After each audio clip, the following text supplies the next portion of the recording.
So, I guess I should mingle with the rest of the guests, right? I asked Olivia and Leo, who stood next to me. Lottie, you are going to be the alpha of the Mooncrest pack soon. It would be best for you to let them know you. It would then be easier for our pack to cooperate with them if they knew about you, Leo said matter-of-factly. I let out a sigh. I didn't really like this type of event. It was tiring to talk with so many people and having to smile throughout the whole time. But Leo was right. Even though the Mooncrest pack is the second strongest pack, it would be good to know other alphas from other powerful packs.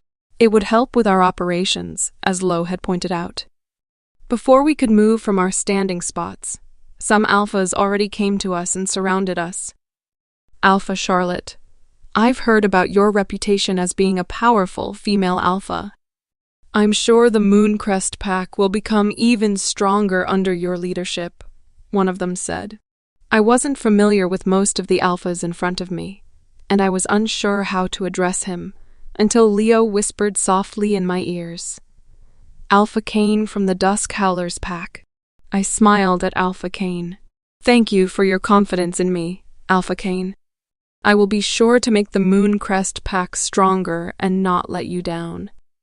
And I do hope the Mooncrest pack and the Dusk Howlers pack can have a successful cooperation in the future. Alpha Kane smiled brightly and clinked his glass with mine. I had no choice but to drink the wine in my glass. This went on for quite some time. They knew I wasn't only Hayden's ex-Luna since I was able to come to this meeting. Some knew I was the heiress of the Mooncrest pack and used the chance to introduce themselves to me and talk about cooperation. I was trained by my dad on how to talk to people and was good at it. But as I'd said, it was tiring. After speaking to so many alphas and even betas, I felt tired, and Olivia, who stood beside me, noticed it. We excused ourselves, and she led me to a corner with sofas for us to rest. Goddess, I guess I'm getting old now. I felt tired just by talking to that many people, and my feet are killing me, I groaned. Livy laughed and patted my hand. You are 22 years old. How can you feel old? You are just not used to it after 3 years of being caged in the Red Claw pack. You'll soon get used to it, especially when you become the alpha of the Mooncrest pack. Can't I ask Leo to attend these events in my stead? I tried to get out of future similar situations. I think Leo most probably dragged you against your will if you ask him to attend on your behalf, Olivia laughed. She then looked at my feet. Sore feet? I nodded as I leaned back lazily on the sofa. It's been a while since I wore heels. From now on, you can only wear heels and no flats. You have to get used to it, Olivia said with twinkling eyes. Her words made me speechless.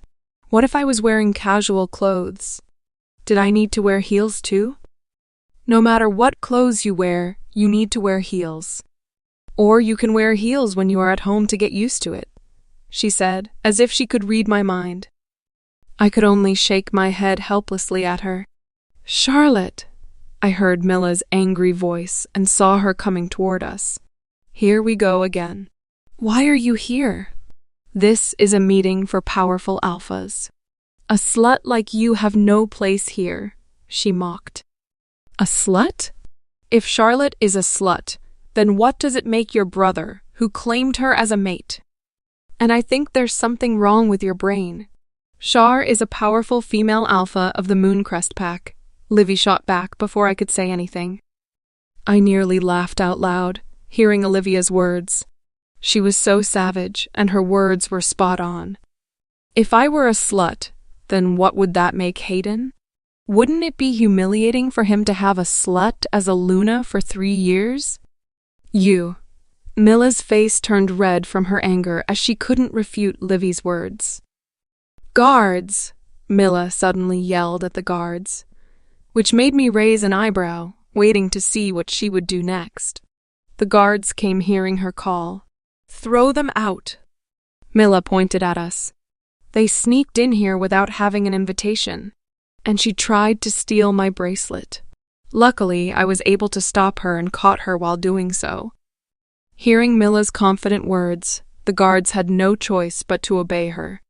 They looked at Livy and me and said, "Ladies, please leave the venue."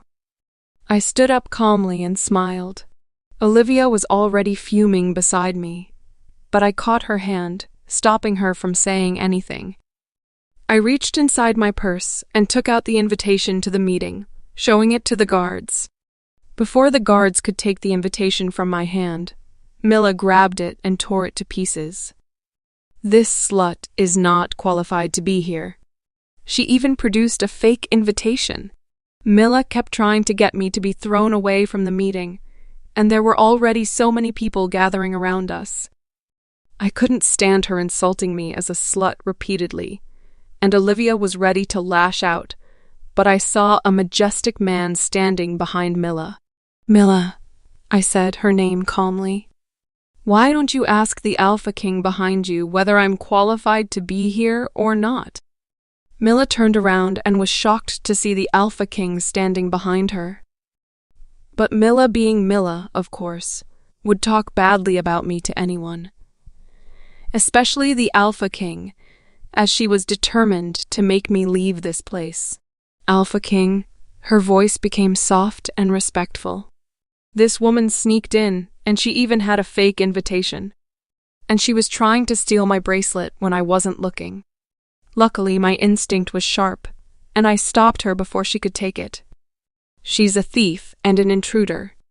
She shouldn't be here," Milla said with an aggrieved but righteous expression. The corners of my lips couldn't help but curl up as I waited for Milla to make a fool of herself. Everyone was looking at the Alpha King, waiting to see his reaction. He stepped up and looked at Milla. "Really? She used a fake invitation to get into this meeting?" Yes. She knew this was an important event and couldn't get an invitation, so she produced a fake one. Milla nodded and gave me a smug smile. "And she tried to steal your bracelet?" The Alpha King looked at the bracelet around Milla's wrist. As if she had found a strong ally, Milla raised her hand to show him and everyone the bracelet I had supposedly tried to steal. "Yes, as you can see, my bracelet is a diamond bracelet. She must want this beautiful diamond bracelet, so she tried to steal it." I looked at it and sneered inwardly. It was just an ordinary diamond bracelet made up of 1/1-carat solitaire diamond surrounded by Malay diamonds. Why would I steal such a cheap bracelet? The Alpha King stayed silent, as if pondering about Milla's words. "Alpha King, you shouldn't let a woman like her be in this meeting. It will only lower the class of this meeting." Milla, being the fool she was, kept trying to convince the Alpha King to throw me and Olivia out. "So, you are saying she sneaked in using a fake invitation and tried to steal your diamond bracelet, and that she does not deserve to be here?" The Alpha King repeated Milla's accusations about me. Milla nodded fervently, and some of the crowd had already been whispering and gossiping about me. The Alpha King finally stepped toward me and smiled. Milla was behind the Alpha King, so she couldn't see the smile on the Alpha King's face. She turned excited, thinking the Alpha King would get angry and threw me out. But the Alpha King's subsequent words and actions made the crowd fall into silence. But how could it be? "I was the one who personally invited Alpha Charlotte," he said, and took my hand before placing a light kiss on the back of it. Just like a gentleman, the Alpha King took my hand and bowed slightly to place a light kiss on the back of my hand. I froze and felt awkward. Even I could feel the whole crowd was shocked to see this scene. The Alpha King then released my hand and smiled at me. "I'm sorry for the mistreatment. I should have told the guard that you are my esteemed guest." His words made me smile. He deserved the title of the Alpha King. Righteous, wise, and knew how to be humble. Usually, alphas were arrogant, but Alpha O'Dare knew how to assess a situation and handle it accordingly. Alpha O'Dare, as the Alpha King, You shouldn't have bowed to a mere she-wolf like me.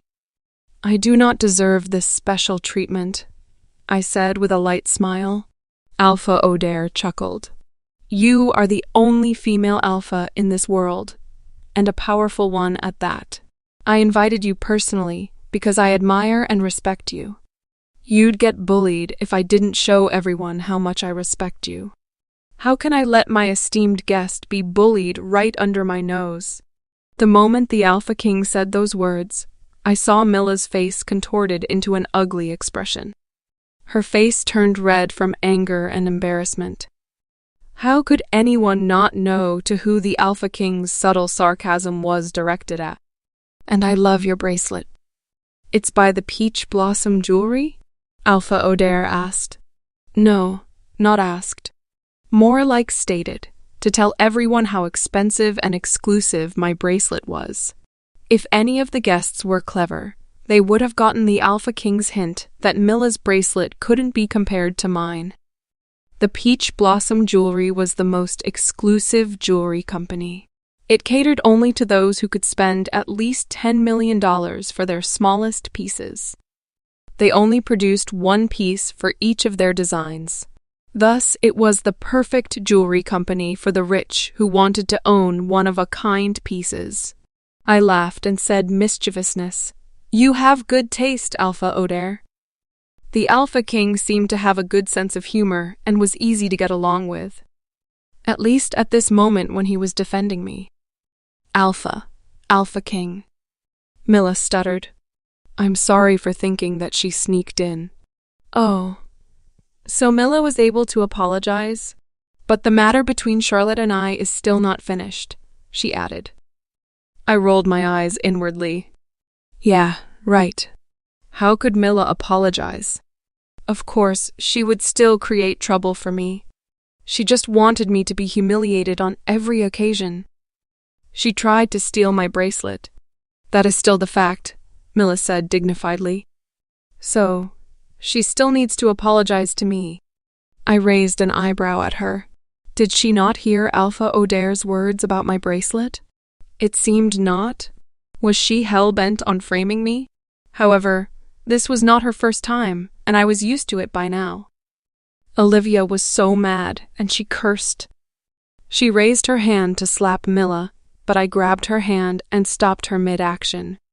She looked at me with angry eyes, as if asking me why I stopped her from teaching Milla a lesson. I smiled reassuringly at her, and she got my hint. She lowered her arm and pouted. I chuckled, looking at her cute expression. I knew she wanted to slap Milla herself. She cared about me a lot and would feel good if she could hit Milla, but I had other thoughts. I had to show Milla I wasn't the same weak-ass orphan anymore, that I wasn't easy to bully anymore, and I had to be the one teaching her a lesson. Milla, do you really want me to apologize? I asked calmly. Of course. You tried to steal my bracelet, so you must apologize to me. She smiled smugly. How much is your bracelet worth? I still asked with a calm voice. Why are you asking? Someone like you will never be able to afford a bracelet like mine. She mocked. How much? I repeated my question. $1 million. Now you realize how expensive my bracelet is? You will never be able to get that much amount of money. That's why you wanted to steal my bracelet, she said with a proud yet mocking smile. I couldn't afford it. I smiled and calmly took a bottle of wine from the table. Before anyone could react, I tilted the bottle over her head, and the wine wet her head and flowed down to her neck and body. Next, I forcefully tore her bracelet from her wrist, causing her to yelp, and I threw it on the ground before stepping on it, and crushing all the diamonds into pieces. My movements were fast and precise, and no one could react in time to stop me. Only after the crushing sounds of the diamonds were heard that Milla react. She looked at her broken diamond bracelet on the floor, and her face turned red from anger once more. She looked at me with hatred and shrieked, You! How dare you do all those things to me? Mila raised her hand, but I caught it quickly before raising my other arm, of course, to slap her. I wouldn't go easy on her today. I wouldn't spare her today, or she'd keep feeling superior and bullying me again. I had to show her who was the boss. As I swung my hand down, I felt someone caught my wrist. I looked to my left and saw Hayden looking at me with his intense gaze. "That's enough, Charlotte," he growled. I shook his hand away and flung Mila's hand away at the same time as if I had touched something dirty. Of course, Hayden would defend Mila. Maybe he thought I really tried to steal Mila's bracelet. He had been taking his sister's side for so long or doing nothing when his sister bullied me. What could I expect from him? I sneered and reached toward my bag to get my checkbook. I wrote out $1 million in the amount column and signed it. Tearing it off from the book, I threw the check to Mila, slapping her in the face with it. I then turned to look at the Alpha King. "Alpha O'Dare, I'm sorry for the disturbance, but I believe it's my time to leave now." Alpha O'Dare's expression was hard, but when he heard my words, his expression eased a little. "I should be the one apologizing, Alpha Charlotte. I'm sorry this happens to you in my territory. I'll invite you again in the near future without all these people present." His words made me smile. It was the same as him taking my side, and it was refreshing. No one had taken my side for 3 years, but now I had a whole pack. A dad, friends, and even an Alpha King who took my side. "Then I'll be waiting for your invitation, Alpha King." I smiled, nodded as a sign of respect, and grabbed Olivia's hand before dragging her away from the ethereal crown castle. "Char, you were amazing." Livy praised me once we were outside the castle. I laughed. It indeed felt good to humiliate Mila like that. But that bastard Hayden still defended that bitch. "I won't be surprised if he thought you were trying to steal Mila's bracelet." Livy turned livid once again. I shrugged nonchalantly. Olivia had the same thought as me, and as she said, it wouldn't be a surprise if he believed his bitchy sister. Reaching out, I rubbed her head. "All right, don't be angry anymore. You should go home first." "Your car is here," I pointed out. "You are not coming with me?" she asked. I shook my head. "I want to walk for a bit. I'll go back with Leo later." We went together with Leo to the meeting. But since the meeting would last until late at night, Olivia had asked her driver to pick her up so Leo didn't need to drive her home. After all, the Mooncrest Pack and the Silent Prowlers Pack were in different directions from the ethereal crown castle. "But what if that bitch and bastard make troubles with you again?" she asked worriedly. I assured her that nothing would happen anymore. She didn't want to leave me alone, but after many times of reassurance on my part, she finally got into her car and went home.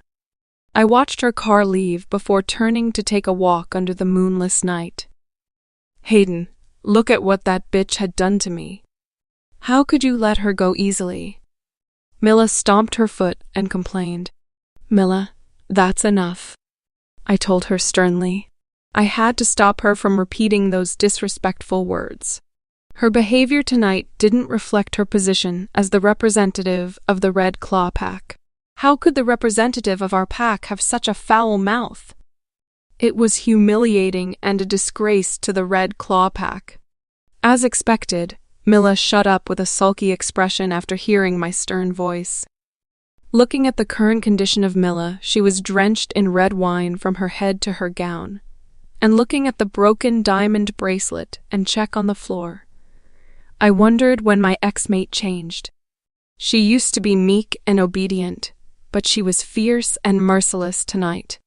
Was that her true self? What else did she hide from me? Suddenly, we heard a she-wolf's voice ring out. I saw Alpha Charlotte's bracelet. It was unique. The design was like veins wrapping her wrist perfectly, and all the diamonds were solitaire of at least a carat. I recognized it as one of the peach blossom jewelry designs. I wanted to buy it, but it was too expensive. It's worth $20 million. Why would she want to steal Mila's bracelet that's worth so much less? The she-wolf words made all of us remember Charlotte's conversation with the Alpha King. Alpha O'Dare himself had recognized Charlotte's bracelet as a product of Peach Blossom Jewelry, the most prestigious jewelry company in the world. And it was kind of like a slap in the face to Mila. I narrowed my eyes at Mila. Did she deliberately frame Charlotte? Feeling my gaze, Mila's face turned red from embarrassment. But she still stubbornly said, "I don't believe it. It must be a fake. She was so poor when she was in our pack. How could she afford a peach blossom bracelet?" Her words only roused discussion amongst the group, and all were in favor of Charlotte. Everyone knew any pieces from the peach blossom jewelry could not be faked. Their details were impeccable. It was impossible for others to even attempt to copy it. Furthermore, I heard some she-wolves say they saw a dangling light orange peach-shaped diamond on the clasp of Charlotte's bracelet, a unique signature from the peach blossom jewelry for each of their design, and no one could fake it. Feeling everyone's hushed discussion and mocking, Mila stomped her foot again. How dare that bitch humiliate me in this alpha meeting? I swear I'll get back to her the next time I see her. She left after cursing and swearing to take revenge on Charlotte, and not forgetting to pick up the check on the floor that Charlotte had thrown to her face. My face darkened instantly. This sister of mine was just too humiliating. How could she use that kind of language and leave without saying anything to the Alpha King, who was still standing before us? She even dared to pick up the check from Charlotte without shame. I clenched my hands and gritted my teeth, looking at my sister's departing figure. She was just too unruly. Taking a deep breath, I turned toward the Alpha King. "Alpha King, I'm sorry for the disturbance my sister had caused." I bowed deeply, showing my sincerity. Alpha O'Dare just waved his hand and said, "Don't let it happen again." Even though his tone was light, it was obviously a warning. He turned and went to another area before I could say anything. My mood was ruined now, and I had no intention of staying anymore. I turned around and walked toward the main door to leave the castle in displeasure. The night was moonless, and the wind was blowing gently. I decided to walk toward my pack instead of taking the car. The distance wasn't that far anyway. I quickly mind-linked Noah and told him to take the car home. The gentle wind breeze couldn't help in clearing my mind. I couldn't help but thought of what had happened at the meeting, how breathtaking Charlotte was and how fierce she was. She clearly showed that she had what it took to be the future alpha of the Mooncrest pack. But how could she be so merciless and humiliate Mila in front of others and the Alpha King? It was like giving a slap to the Red Claw pack, as Mila was one of our representatives. How could she not give a face to her once sister-in-law? But then it was Mila who started it. I heaved out a heavy sigh, not knowing what to think. I kept walking and saw a lone figure walking leisurely, not far away from me. That red dress and silhouette. Charlotte? Remembering that Mila had taken the check from her, I reached inside my suit's inner pocket and took out my checkbook. I wrote the exact same amount as she had written in the amount column, $1 million. Quickening my pace, I caught up quickly with her. "Charlotte!" I called out her name once I was standing behind her. She looked back and only gave me a brief glance, not even bothering to stop her steps. I grabbed her arm. "Charlotte, we need to talk." My action and words finally made her stop in her track. She didn't speak. She just looked at me coldly with her beautiful, deep, dark eyes. Her cold gaze made me uncomfortable, but I was too lost in her beauty to think about it. Seriously, why had I never noticed how beautiful she was? Her red lips looked so tempting, it made me want to have a taste. "What do you want?" Her voice snapped me out of my thought. She had crossed her arms under her milky, soft breasts, and I nearly lost my mind again. if not for the way she looked at me with annoyance. I handed her the check I had prepared. The Red Claw Pack's members are never short of money. I thought about Mila taking her check, but would never tell her about it as it was humiliating.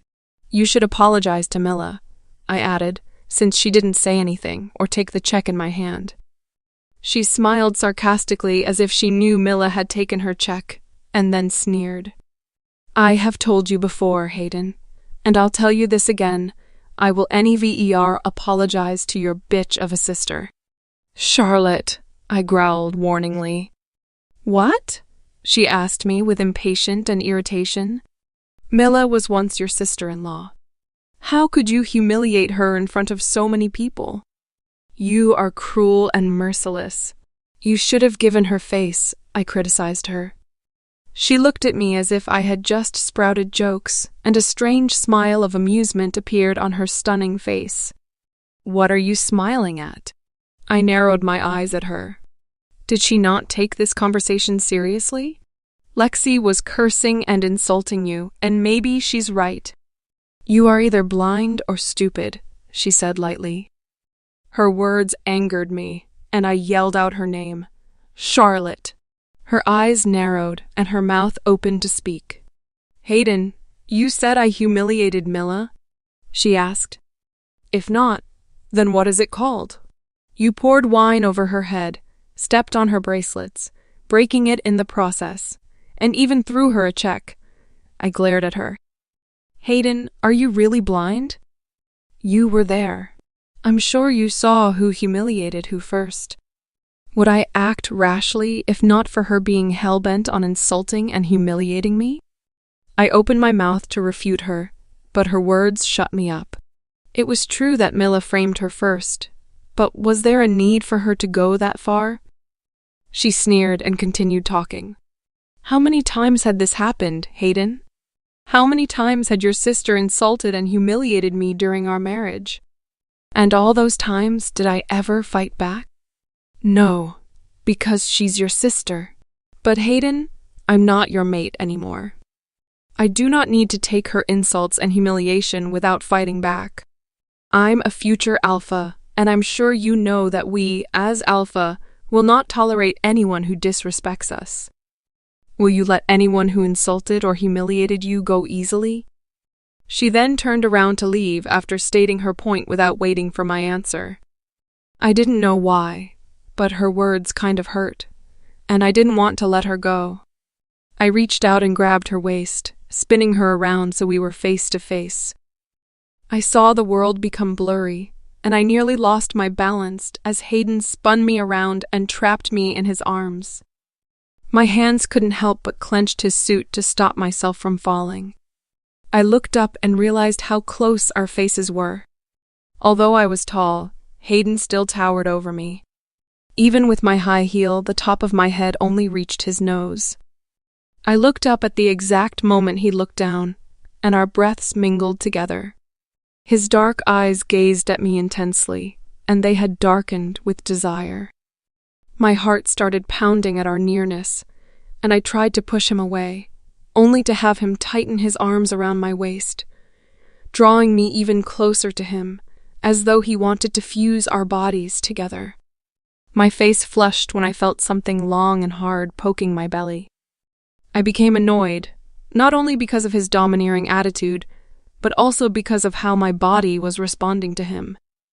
Lottie. Suddenly I heard a screech of a car's tires, and Leo's voice calling me, and I tried pushing Hayden away again. Thank goodness this time he let me go. Leo had mind-linked me, asking me where I was and why didn't I take the car or wait for him when Hayden confronted me and gave me the check. I told him I needed to get some air, so I chose to walk, but Hayden caught up with me. Leo must be worried and rushed over to save me. He had driven the car and parked it beside us before he got off and came toward us. Lottie, your dad, Alpha Ulrich, told me he has something important to discuss with you. It's best for us to return to the Mooncrest Pack as soon as possible, Leo reported. All right. I nodded, and Leo opened the passenger door for me. I went into the car without glancing back at Hayden. When I remembered what Hayden had done, I became irritated once again. Who did he think he was? First at the club and then just now. How could he still have the audacity to hold me intimately and do all those sexual things with me when I was no longer his mate? If Leo hadn't come in time, I was sure he would have kissed me. Did Sofia not give him enough sex? So he came to me thinking I would welcome his advances? I sneered. You could dream on, Hayden. Speaking of Sofia, I hadn't heard anything about her ever since I gave Noah the recording, but I heard it had created a huge scandal for the Red Claw Pack. The members' opinions were now divided into two. Some still defended Sofia, while others had started speaking up for me. But what about Sofia herself? I didn't hear any news of Hayden punishing her. If he had, he should at least have asked Sofia to apologize to me. But did Sofia come to me? No. She must have somehow twisted the fact and acted like a victim again. And Hayden, being the stupid and blind alpha he was, would probably believe in Sofia's words again. I even heard that Hayden especially asked his subordinates to track me down to capture me and let me deal with the scandal. I sneered as I thought about his care for Sofia. It seemed Sofia could do nothing wrong in his eyes, while I was the vicious bitch who framed and hurt his beloved. It was disgusting. Thinking of the way my heart pounded when being in his arms, I began to wonder why my body reacted to him. Maybe I really need to get laid soon, I sighed. Pushing all those things away from my mind, I turned to look at Leo.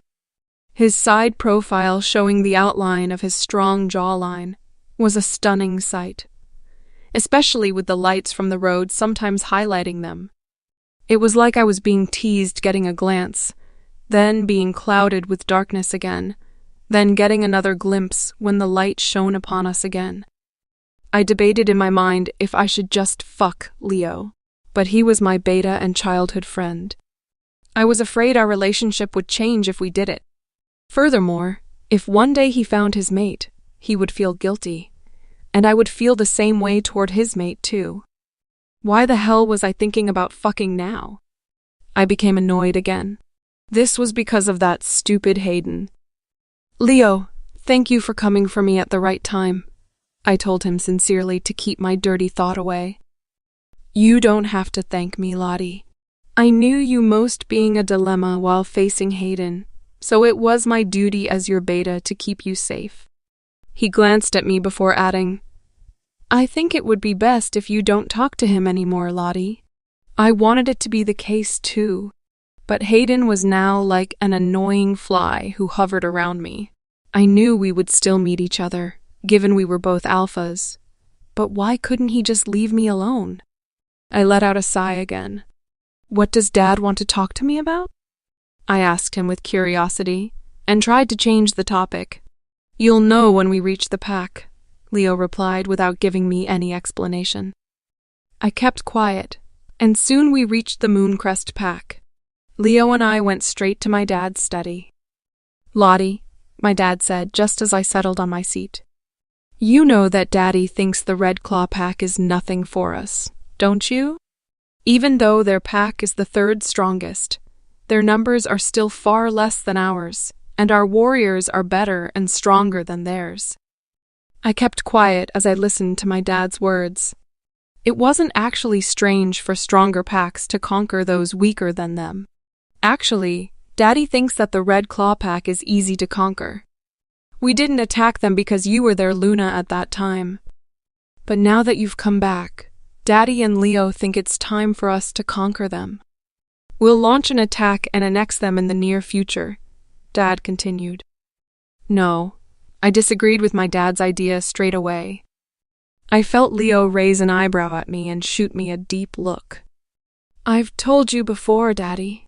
I don't want to have anything to do with the Red Claw pack anymore. If we annex them, some of their members who survived would become our members. And I'm sure you wouldn't kill Hayden. Most probably, you will imprison him or make him an Omega. which will cause me to have no choice but to have contact with him. I gave them my reason why I didn't want them to launch an attack against the Red Claw Pack. My dad and Leo stayed quiet for some time, until finally, my dad nodded in agreement to me against annexing the Red Claw Pack. All right, since you are now the alpha of the Mooncrest Pack and in charge of the pack, Daddy will listen to you. I giggled, hearing my dad's words. Even though I was the alpha, he should still have the last words. But he doted on me so much he would give me anything I wanted. I thought our discussion had ended, so I stood up and wanted to go back to my room.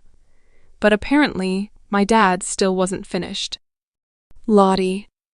I looked at him and saw his serious expression, making me sit back down. Do you still have feelings for Hayden? Is that the reason why you don't want to attack them? He asked in a serious manner. Daddy, I whined. Why would he think that way? He didn't say anything and just scrutinized me with probing eyes. I shook my head, knowing he expected an answer. I've told you so many times that I don't have feelings for Hayden anymore. We are not mates anymore, and we had even prayed to the moon goddess to sever our matebond. And the moon goddess granted our prayers. And I have explained why I don't want to attack them. My dad sighed. Lottie, it's good that you have become your true self now, confident, gorgeous, and strong. But he paused for a while. Sometimes feelings can't be controlled, no matter how much you want to deny it. What do you mean, Dad? I didn't understand what he was trying to say. Daddy can see the pain in your eyes. And as they said, eyes are the windows to the soul. He stood up and patted my head. It's late now. Go back to your room and sleep. He left after saying those words to me, leaving me confused. Pain? My dad could see the pain in my eyes? The pain of leaving Hayden? Or was he talking about something else?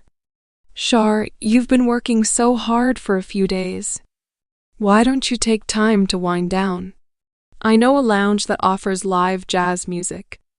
It would be nice to relax there, Livy told me as I was piling the documents on my desk into neat piles according to their usage. This wasn't the first time Olivia had asked me out, but since I was always busy managing the pack, I had been declining her. Looking at the neat piles, I finally agreed to go with her. She was right. I needed time to go out and wind down. Working too hard would make me a workaholic with no social interactions, and wouldn't be good in the long run. Especially since my previous encounters with Hayden and Milla, I needed to have fun and forget about them. Which lounge? I asked her. Her eyes lit up as she realized I finally agreed with her to go out. The Midnight Bliss Lounge at the Spirit Pride Pack. The Spirit Pride Pack was famous for its clubs, bars, and lounges. And the Midnight Bliss Lounge was their #1 lounge. I hadn't been there, but had heard good things about it. Okay, let me change my clothes first, and we'll go. I smiled at Olivia and walked to my bedroom. Livy naturally followed to help me choose my clothes. She chose an elegant silk cocktail champagne dress with thin strings that needed to be tied in a cross-cross pattern at the back to hold the dress together. It reached above my knees, and she assured me the dress wasn't too much for the lounge. She, herself, was dressed in a semi-formal dress. It looked like she was ready for the night and was sure I would agree to go with her. I chuckled at how well prepared Livy was. Okay, let's go. She excitedly pulled me toward her car once I had put on my makeup and was ready to go.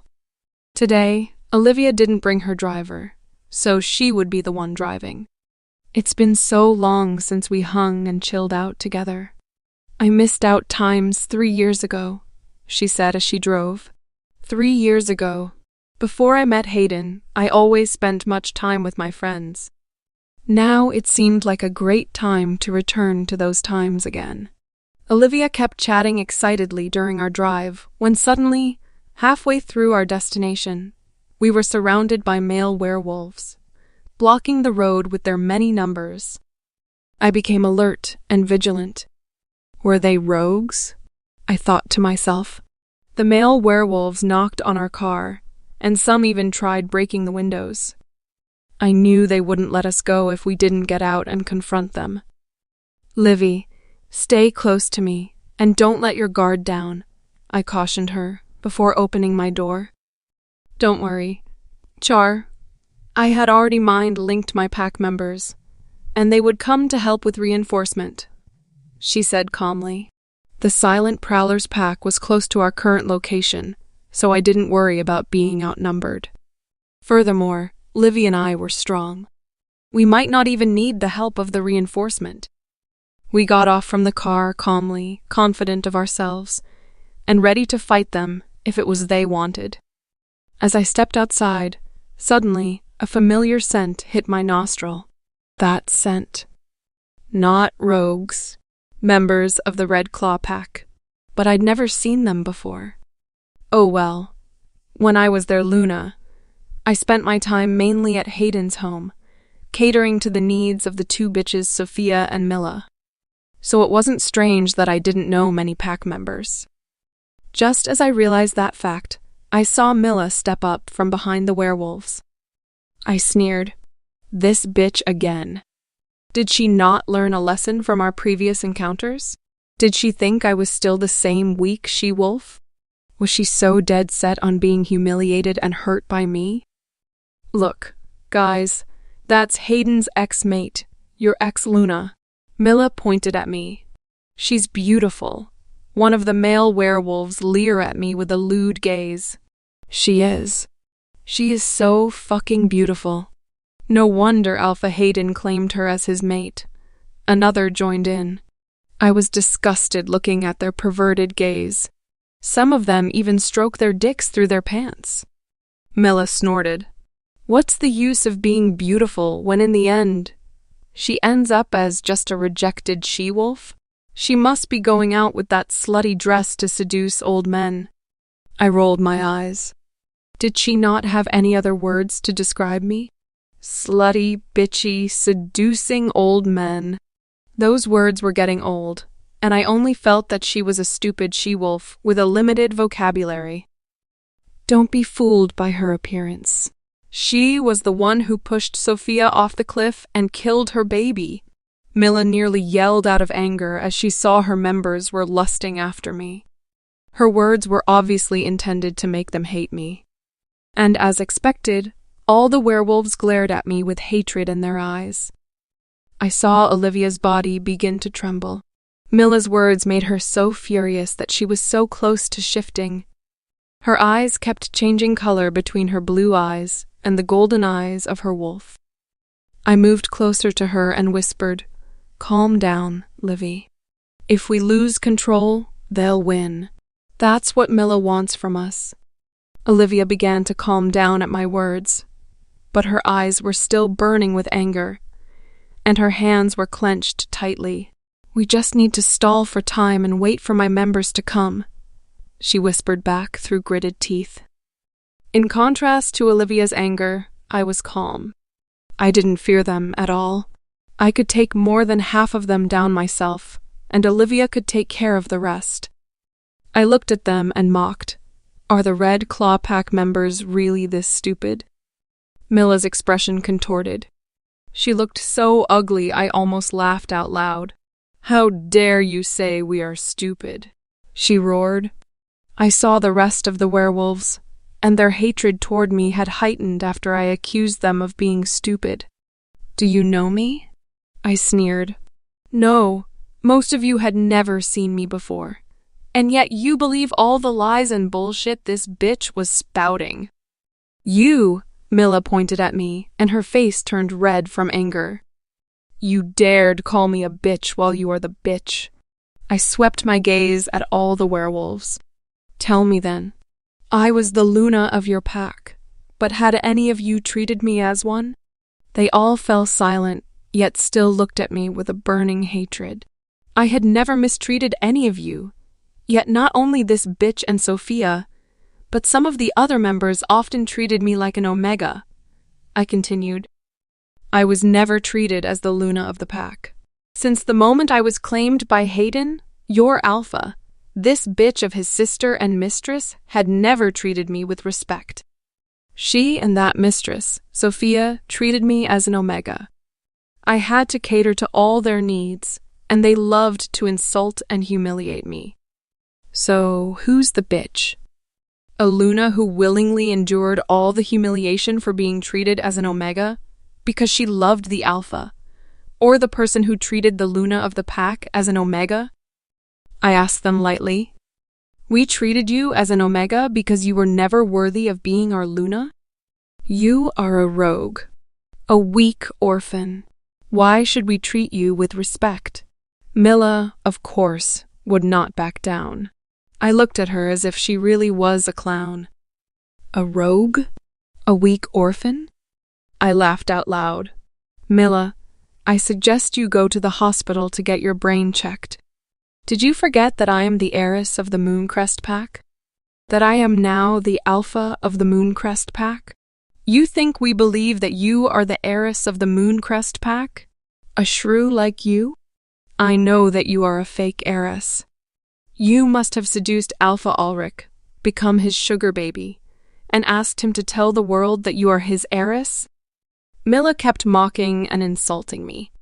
Do you know why we always treated you like an omega? Because you are unrespectable. You don't deserve our respect at all, she spat. The corners of my lips twitched into a sneer as I heard Mila's words. A fake heiress? The mistress of my dad? Forcing my dad, my supposedly sugar daddy, to let everyone know I was the heiress of the Mooncrest Pack? Unrespectable? Didn't deserve to be their Luna? Was Mila really stupid or too smart that she was able to conjure such stories in her mind? Lexi, why don't we show them your beautiful self? Let them see how powerful you are, I suggested to Lexi. Hell, yeah. I've been wanting to see that botch reaction when she sees my form. Let's see if she could still say all those nonsense. Lexi was excited by my suggestion. I began the process of shifting my bones cracked as my limbs lengthened. My jaws protruded, and furs began covering my whole body. I was used to shifting, and the process lasted only a few seconds. The moment my human form turned into Lexi's wolf form, I saw the disbelief and fear in Mila's and all the werewolves' eyes. Lexi was a beautiful wolf. As an alpha wolf, she was as big as any other male alpha and had beautiful, pure silver fur. Standing still in our spot, we could see that they were shocked and frightened by Lexi's form. I believed none of them had ever seen such a giant and beautiful wolf before. Lexi was one of a kind. Lexi growled and bared her canines. Our auras were strong and chilling, rendering them frozen in their spots. Ha! Look at them! Some of them nearly wet their pants. And looked at Mila. Look how shocked and frightened she looks. She is the worst among them. Her body is shaking from fright. Lexi laughed. She enjoyed looking at Mila's reactions. Looking at her reaction and expression, I believe we have achieved our goals. Now she wouldn't be able to say that we are weak or not, the heiress of the Mooncrest Pack, I said smugly. And she looked jealous. Lexi laughed again. Remember her wolf form? Her wolf looks like a puppy compared to me. Lexi couldn't stop laughing and mocking Mila. I laughed, hearing her ridiculing Mila and her wolf before I shifted back to my human form. Still thinks that I'm not the heiress of the Mooncrest Pack? I sneered at Mila.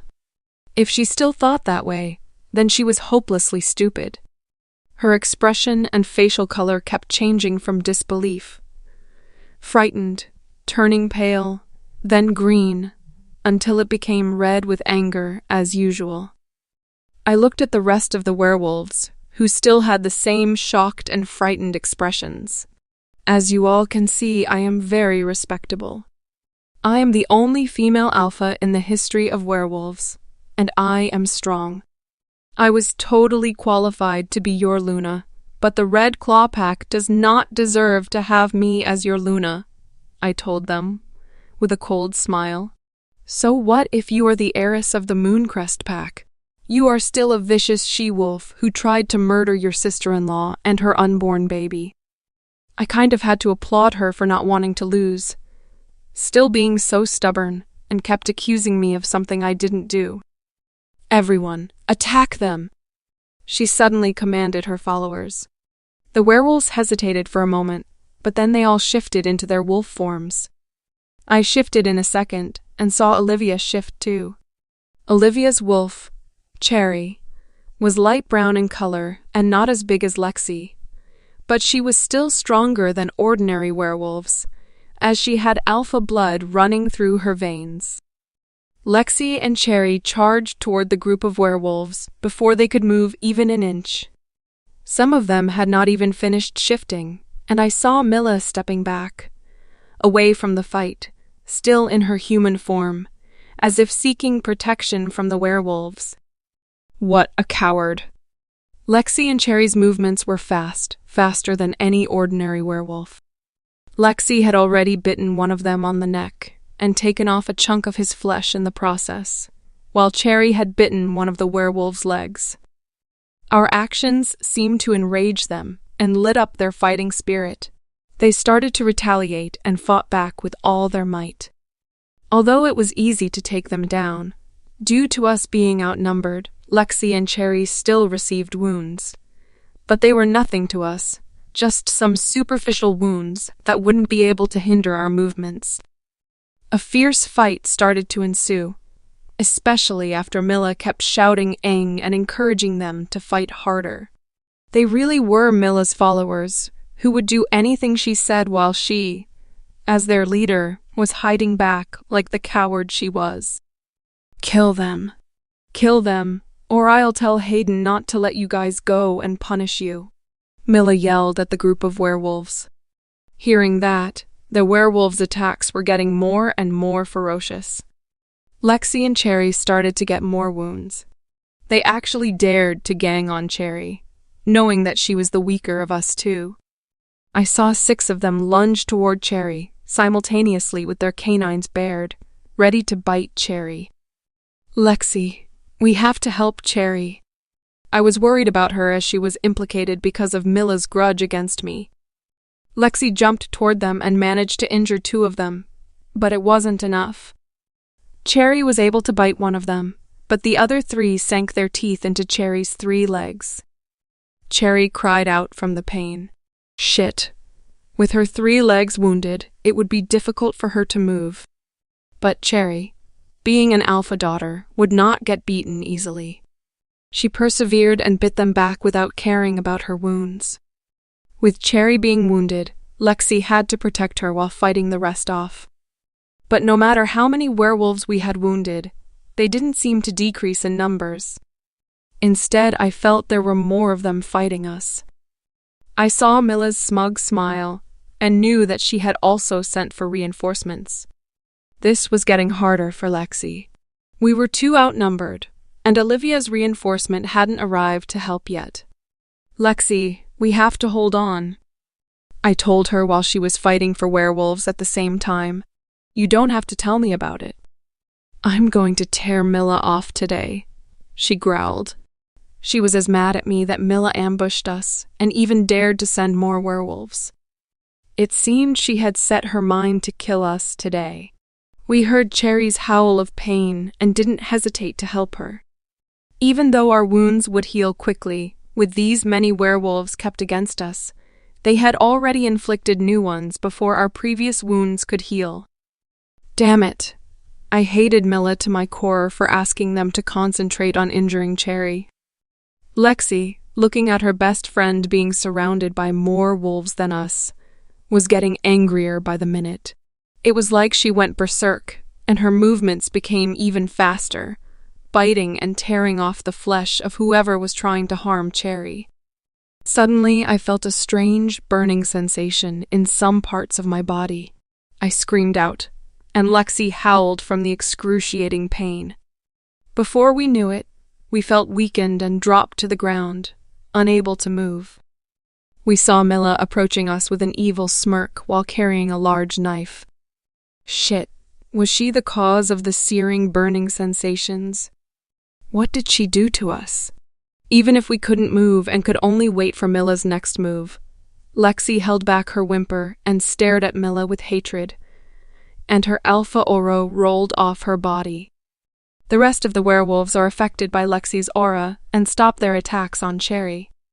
I saw many wounds on Cherry's body, but knew she would heal soon, so I didn't worry too much about her, especially now that Milla's followers had ceased to attack her.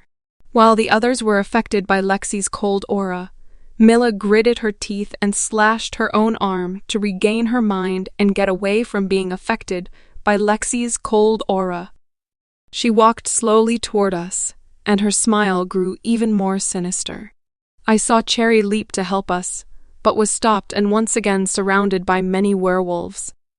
Once in front of us, Milla laughed maniacally. She really looked like a crazy person determined to kill us at the moment. Look at you lying helplessly on the ground without being able to move or defend yourself. Do you think being the heiress of the Mooncrest Pack is something to be proud of? In the end, you will still be under my mercy.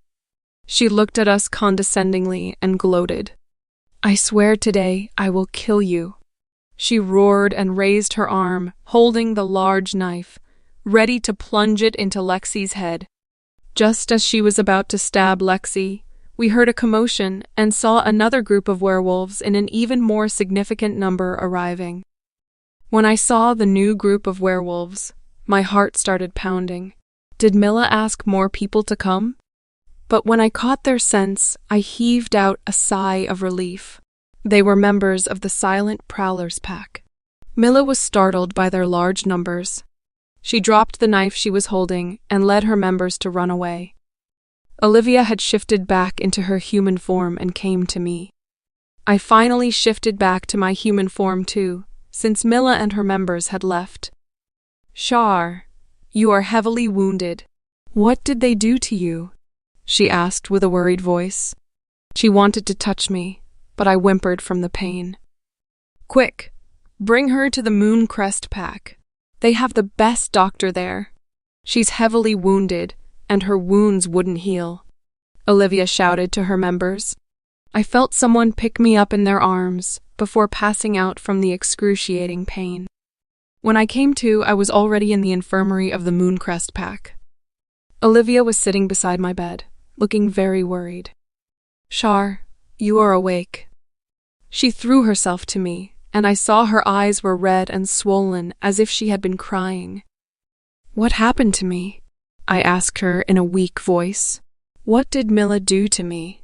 I had never felt so weak during battle before until I dropped to the ground and couldn't move even an inch of my body. And that excruciating pain. She started to launch into a lengthy explanation. I asked them to bring you here since you have the best doctor.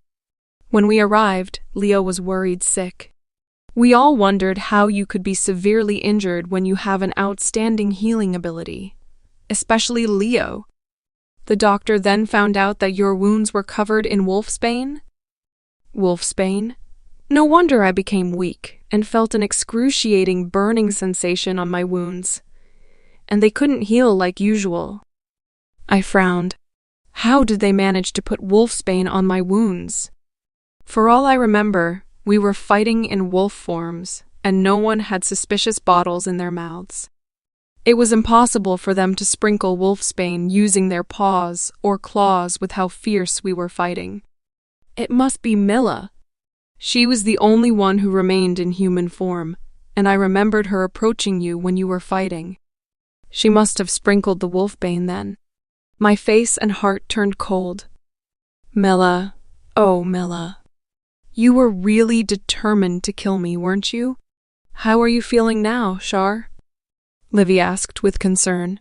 Weak, I told her the truth. The doctor had removed the wolfsbane from your wounds. You will be healed soon and recovered, but he said it would take time for you to recover fully. She explained with worry.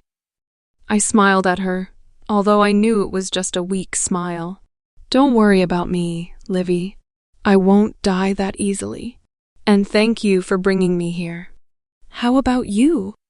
How are your wounds? I'm fine, Char. My wounds were nearly healed before we reached your pack, and now I'm good as new, she said. I let out a sigh of relief. Char, her eyes turned red once again. Thank you for saving me. You wouldn't have so many wounds if it weren't for me. I managed to let out a small chuckle and was able to lift my arm to oat her head. You are my best friend. Of course I will always save you no matter what. It wasn't your fault at all, I assured her. Furthermore, you were implicated because of me. I didn't realize before that Mila really hates me to the point of wanting to kill me. That bitch is too much. How dare she tries to kill you? If my members didn't come on time. Olivia shuddered, and I saw her eyes begin to fill with tears. Yes, I was lucky that her members came on time, or I would have been stabbed by Mila and might not survive. The thought made me shudder too, but I acted fine in front of Livy. She didn't need to know how I thought my life would end then. Hey, don't cry now, Livy. I'm fine now, aren't I? I kept rubbing her head to comfort her. After a while, she calmed down, and a flash of viciousness appeared in her usually innocent eyes. Char, we shouldn't let her go easily for trying to kill you. I closed my eyes and chuckled. Of course I won't let her go easily. She needs to know the consequences of harming me, or she'll think I'm a pushover. That bitch keeps saying you are a bitch and a murderer while she was the bitch and murderer. Olivia cursed Mila. She looked at me curiously. Char, you must have a plan to get back at her, don't you? What are you gonna do to her? I looked at the wounds on my arms, legs, and body that were supposed to be already healed, but were now still bleeding. A devious plan came into my mind as I smirked. An eye for an eye, I told Olivia. Her eyes lit up, and she nodded fervently. You should get your revenge. But first, let's hold a party after I recover. Olivia was confused. Why would you hold a party? You know how snobbish and arrogant Mila is. She always thinks she's an elitist, belonging to the upper class, because she's the daughter of Alpha Marcus, with the Red Claw pack backing her. She thinks very highly of herself, I told Olivia. And she nodded, understanding my words. Yet still her expression still showed confusion about my reason for holding a party. I'm going to invite all the Alpha daughters from every pack, I continued, and added with an evil grin. Except for Mila. I'm not going to invite her. Realization dawned on Olivia, and her expression turned gleeful, and she laughed. Let's see how she will react to being the only one not invited to the party. She will lose her place in the upper class. Yep, that was my intention, to make Mila lose her place amongst the Alpha daughters. She should feel humiliated to be the only one who wouldn't get an invitation. I couldn't help but smirk again. Mila's POV. My friends had been talking about a party held for every Alpha daughter since a week ago. I was confused because I didn't receive any invitation. Did my invitation get lost in the mail? No, it was impossible. We never use the mail nowadays. Invitations would always be delivered straight to the pack. So, why didn't I receive it? Mila, what kind of dress you are going to wear? My friend, the daughter of Alpha Shaw of the Silverback Pack, asked in excitement. They had all started to discuss what kind of dress they were going to wear as the party was held tomorrow. I had to pretend that I had received an invitation. I'm not sure yet. I have too many dresses to choose from. I didn't forget to flaunt my wealth. You are so lucky to have so many dresses to choose from, another friend sighed. But no matter what we wear, we will never compare to the host. Alpha Charlotte is too beautiful, and no one can outshine her, another sighed wistfully. The moment I heard Charlotte's name, I knew why I didn't get an invitation. She deliberately wanted to humiliate me. I might not go, though. I just remembered that my dad asked me to do something tomorrow. I pretended to be unable to attend the party. Aw, that's too bad, Milla. I heard the party will be a blast, my friend said. You guys go ahead and discuss your dresses. I need to go now. I feigned a smile at them and bid them goodbye. I went back to the Red Claw Pack, sulking because of Charlotte's apparent purpose of excluding me from the Alpha Daughters party.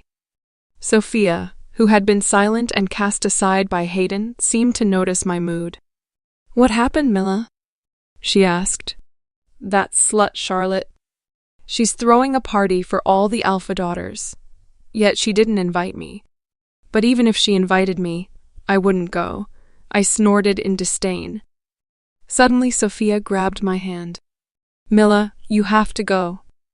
I will accompany you. This is our chance to show everyone what kind of bitch Charlotte is. Sofia's words successfully convinced me to go to the party. She was right. We had to go and prove to everyone that Charlotte was a bitch. Alpha Charlotte, the ballroom looks so pretty, one of my guests exclaimed. Thank you. It was actually my father's doing, I smiled at her. She and the other guests around us widened their eyes. Alpha Ulrich was the one who prepared everything? She asked in disbelief. Yeah, he said he wouldn't let me be tired of arranging everything. I replied helplessly. Oh my goddess. Alpha Ulrich sure loves you a lot. I envy you, Alpha Charlotte. I wish I had a dad like yours, she said wistfully. Today was the day of my party, and every Alpha daughter came. When I told Dad I wanted to have a party, he insisted on preparing everything, not allowing me to be involved in the planning. The reason was the same as I'd told the guest before. He didn't want me to get tired from organizing the party. I could only agree helplessly when he insisted on it. He wanted to show everyone that the heiress of the Mooncrest Pack was doted on by her dad. And to be honest, Dad did a great job. The ballroom was decorated to look like a classy tea party, which was very suitable for young ladies. There were cute and delicious small cakes and teas of many flavors, but champagne was also available to make the party more mature. Many of them started to say how lucky I was, and they praised my dad, the party, the food, and everything else. I excused myself, telling them I still had to take down the gifts for them from the second floor. At the mention of gifts, they began praising me and my dad for being generous. Luckily, Olivia was with me, and I was able to escape those fawning ladies. My dad had really prepared gifts for them. The gifts were the same for everyone, a pair of earrings from Peach Blossom Jewelry. I was helpless against my dad. He really knew how to make me be the best out of all the Alpha daughters. I was standing on the second floor with Olivia, looking over the railing to see everyone enjoying the party, when I saw both Milla and Sofia among the guests. I sneered. They didn't receive invitations, yet they still shamelessly came. They still wanted to show everyone they would always belong to the upper class, wouldn't they? But their presence made it easier for me to get my revenge. I smirked when I thought of what I was going to do to them. I asked Olivia to go down and call a waiter and handed her the wolfsbane we had acquired. The wolfsbane had been ground into powder by my members, according to my instruction. When Olivia gave the powdered wolfsbane to the waiter and ordered her to put it in both Sofia and Milla's drinks, I hesitated and wanted to go down and stop her. After all, I still could remember the excruciating pain because of it, and I didn't want anyone to feel the same pain.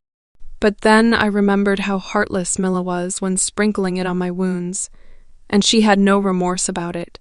She even tried to kill me after that. That thought hardened my determination to do the same thing to her. As for Sofia, this was an act of revenge for all the things she had done to me while I was staying at the Red Claw Pack. I wouldn't forget how she acted like the Luna of the pack and ordered me around like an Omega, and especially the time when she framed me, which caused Hayden to divorce and break our mate bond. Sofia, Milla, Be prepared to receive my payback, I smirked. Shar, everything is ready. Olivia came up to the second floor and stood next to me to watch the show. The waiter will personally hand the drinks to Mila and Sofia.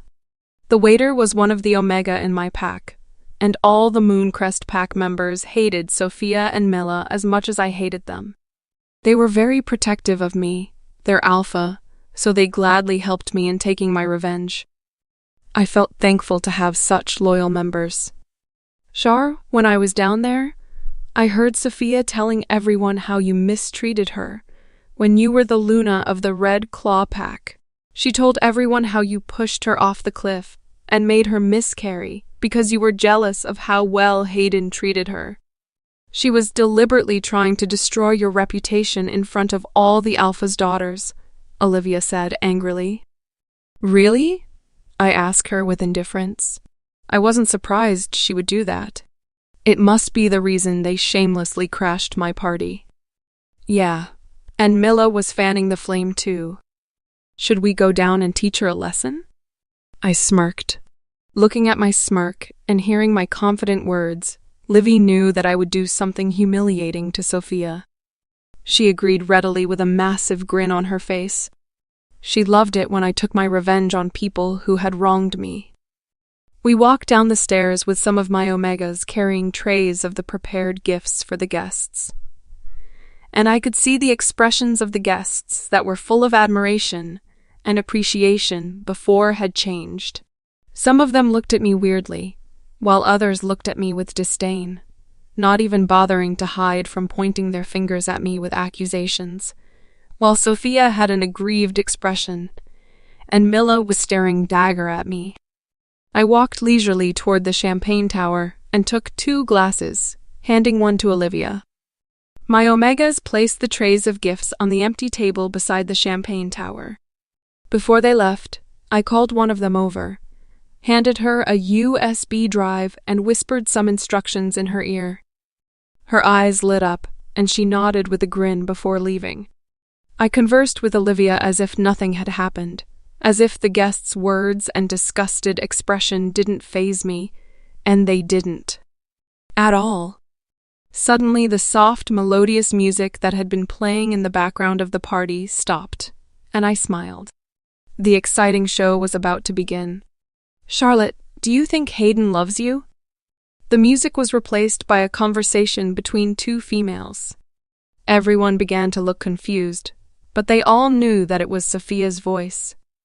The recording kept playing, and everyone heard how Sofia said she would jump off the cliff and told Hayden I was the one who pushed her, so that Hayden would chase me off the pack. I asked my Omega to keep playing the recording in a loop, so that everyone could hear everything clearly over and over again. I looked at Sofia, whose face had turned pale. I smiled at her and raised my champagne glass toward her, provoking her. Once the shock had left all the guests' minds, the disdain and weird looks that were directed at me were now directed at Sofia. Every alpha daughter now knew Sofia's true intention of wanting to be the Luna of the Red Claw Pack, using vicious means, without even caring for the unborn baby in her belly. They began to whisper and accused Sofia of being ruthless, and distanced themselves from both Sofia and Mila, which made me smirk. Sofia was humiliated and tried to pull Mila with her to leave the party, but of course, Mila being Mila, would still try to frame me. That's not true. Charlotte was the one who provoked Sofia first, which was why Sofia did it. Mila tried to defend Sofia, but we all heard Sofia's smug voice and Alpha Charlotte's confusion. If Alpha Charlotte were the one who provoked her first, Sofia wouldn't be that confident and smug while saying all those things, one of the Alpha daughters blurted out. I admired her for being able to see the truth. Mila kept trying to convince the Alpha daughters, but no one would believe her now that they had heard the recording. She knew then she had lost the case and even lost her beautiful and wealthy friends. Charlotte, you bitch. Don't think this matter has ended here. She cursed me before leaving with the humiliated Sofia. Seeing them leaving and knowing that they had drunk the wolfsbane, I mind-linked some of my members and gave them an order. Track them down and follow them. Do what Mila did to me. Attack them when no one is around, but make sure not to let them die. Just injure them severely, as they did to me. Make sure they can still return to the Red Claw Pack. All right, Alpha, they said in unison, and I closed the mind links. Even though Mila had tried to kill me, I wouldn't do the same to her. If I let my members kill her, I had to have contact with Hayden, which I had tried hard to prevent from happening ever since our last meeting at Alpha O'Dare's castle. I was shocked when a pack member mind linked me to say that Mila and Sofia had just arrived at our pack as if they had just been attacked and were severely injured. Going to the pack's entrance, I saw many wounds on their bodies, and they looked very weak. It looked like they had used up all their strengths just to return to the pack and had nearly fainted. I was worried looking at their conditions and asked my subordinates to bring them to the pack's infirmary as fast as possible. With hurried steps and concern for their safety, I followed them. The doctors and nurses looked shocked when they saw Mila and Sofia's weak and wounded state. Doctors, treat them! I ordered all the doctors present. The doctors began checking for their wounds and found out they were weak, not only because of the wounds on their bodies. They thought Mila and Sofia were poisoned, and one of them quickly drew up their blood to do a blood test. Alpha, the wounds on Mila and Sofia's bodies were heavily laced with wolfsbane. One of the doctors who were checking them said. At the exact moment, the blood test came back, and the doctor who had the result rushed in and said nearly the same thing. Alpha, there are traces of wolfsbane in their blood. I think they had drunk wolfsbane, and it started to cause damage to their organs. My eyes widened in shock. Wolfsbane? Didn't Mila search for wolfsbane not long ago? What was happening? How did they get into this state? I had a dreadful feeling that Mila had tried to use the wolfsbane on Charlotte, and she must have succeeded. And this was Charlotte's way of retaliation. My father, who had rushed here after knowing what happened, heard the doctor's words and was also shocked. To make matters worse, the doctors said they were incapable of cleaning the wolfsbane from Mila and Sofia's wounds, and couldn't get rid of the wolfsbane in their blood in a short time. This would endanger both of their lives. Members had gathered outside the ward, looking at what had actually happened, and most probably going to gossip about this. Where did they go before? He asked everyone who was present. I had the same thought as my dad. Where did they go tonight? Who did they offend? With the severity of their wounds and the wolfsbane present in their bodies, it wouldn't be just a simple fight. One of the members outside the ward stepped forward. It seemed she knew where Mila and Sofia had gone tonight. Alpha Marcus, Alpha Hayden. I heard from Mila before that they were going to a party thrown by Charlotte at the Mooncrest Pack. My dad's body began shaking. His face turned red and contorted into such an ugly expression. His alpha aura rolled off in waves from his body, making everyone scared and look down, baring their necks in submission. Hearing that Mila and Sofia had gone to Charlotte's party, he was livid, while I had a complex feeling about this. That bitch, Charlotte. This must be her doing. Hayden, bring Noah and your subordinates to the Mooncrest Pack and bring Charlotte here. She must be taught a lesson for causing this, my dad roared. Seeing that I didn't move from my spot, Dad glared and roared at me. Being an alpha myself, especially now that I was the alpha of the Red Claw Pack and not my dad anymore, I was able to fight off his alpha aura and didn't submit to him. What are you still doing here? Go to the Mooncrest Pack, now. He kept roaring. I frowned. Dad, Charlotte is the daughter of Alpha Ulrich. It won't do us any good to barge into their territory and force her to come here. I tried to make him remember that Charlotte was different now.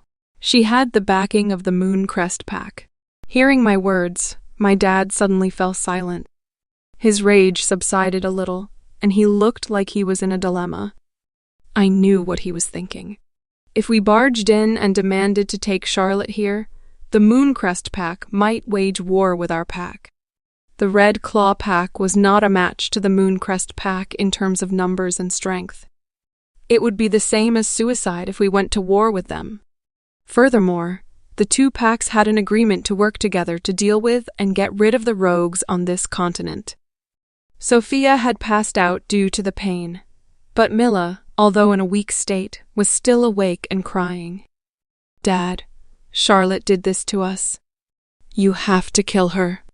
Even though her body was weak, her voice was still clear enough for everyone to hear, and there was hatred and determination in her cry. For once, my dad didn't listen to Mila and even felt angry and scolded her for her unreasonable demand. "You stupid girl. You must be the one who provoked her first, didn't you? How many times are you going to provoke her? This all happened because of your own doing. If you didn't provoke her, she wouldn't have done this to you. You should stop provoking her from now on." Mila's cry became louder and more hysterical since this was the first time my dad had scolded her for Charlotte. I watched my dad reprimand Mila and the messy scene with a cold look when Charlotte's previous words suddenly echoed in my mind. How many times had your sister insulted and humiliated me during our marriage? It made me realize that Mila had been causing trouble for Charlotte ever since I claimed her as my mate, and even after we had divorced. Every time Mila saw Charlotte, she kept on trying to humiliate and cause trouble for Charlotte. So my dad's words were reasonable.